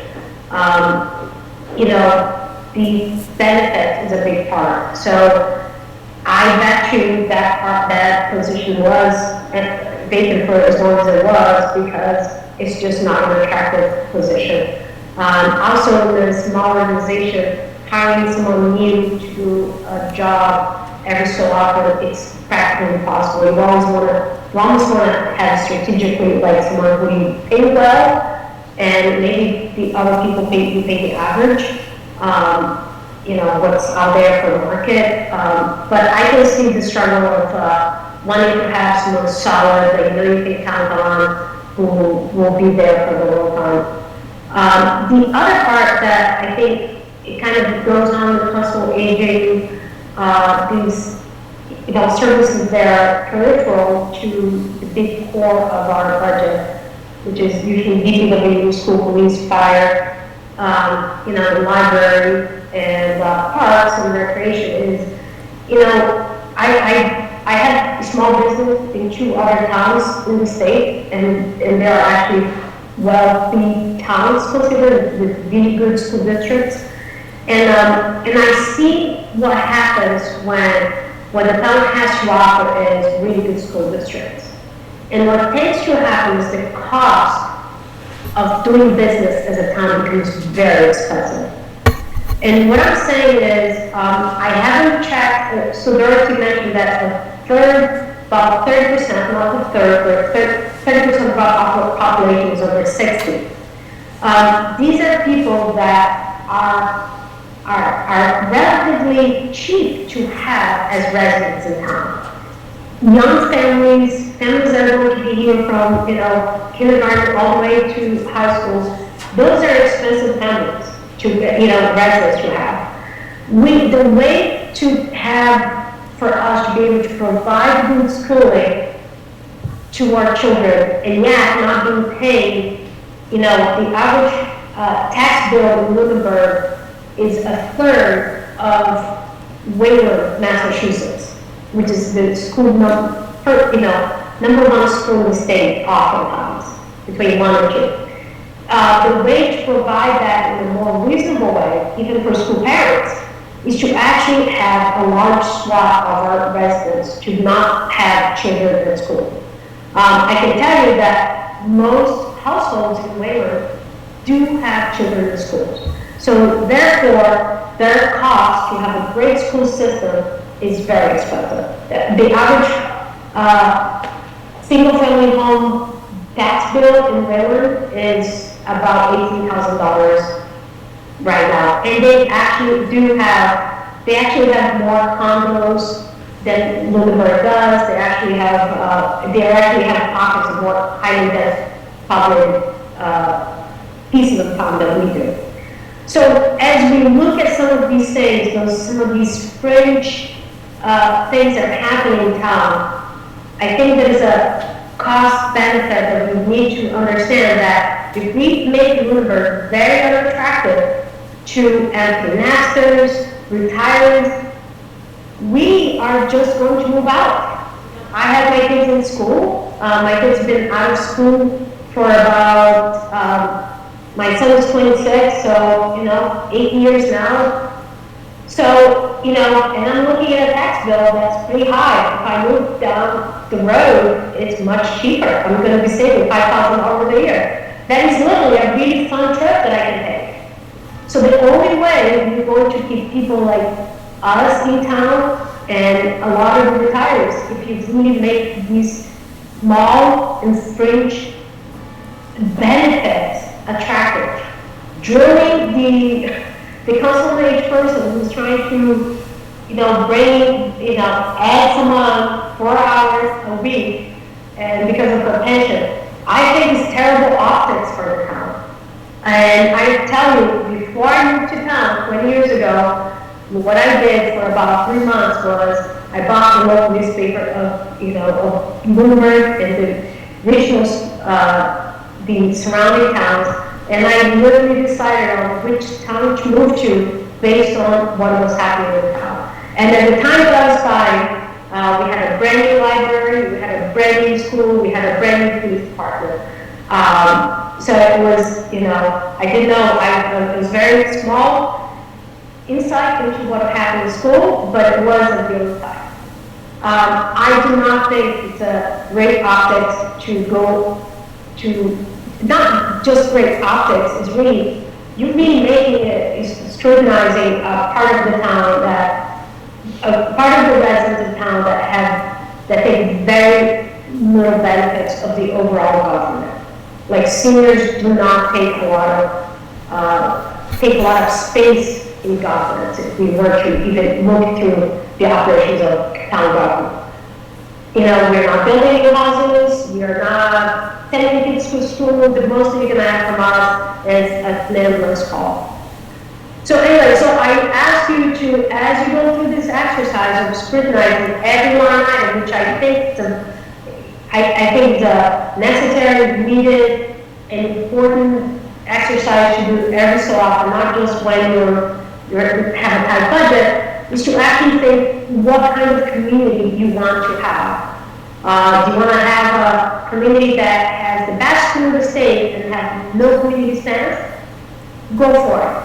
Your tax bill is going to look like 3 times as high as yours right now. Your property tax, your property value is going to be 3 times as more, and you're not going to be able to buy it. A lot of people, they're Lunenburg, they're middle class, working parents, they're not going to be able to buy here again, because I don't know how many people in Lunenburg can actually buy a single-family home in Wayland, or Westford for that matter. And we start thinking of that maybe, we need to take a deep breath and really not go after, try to scrutinize every single line item and understand what are the benefits that some of these small departments are bringing into the town. And the last request that I have to get up early usually, perhaps over the next few presentations, budget presentations, the chair can decide to have a public comment session right after each of the presentations, so a person doesn't have to wait until 11 o'clock at night to make a comment about the very first budget presentation. Because again, we want to have public participation, and today was rough. But that's all. Thank you very much, and have a good evening. Thank you very much. Is there any other public comment from the public? See, have the hand up. that's still Anna, or Anna, excuse me. Is there any public comment from the committee?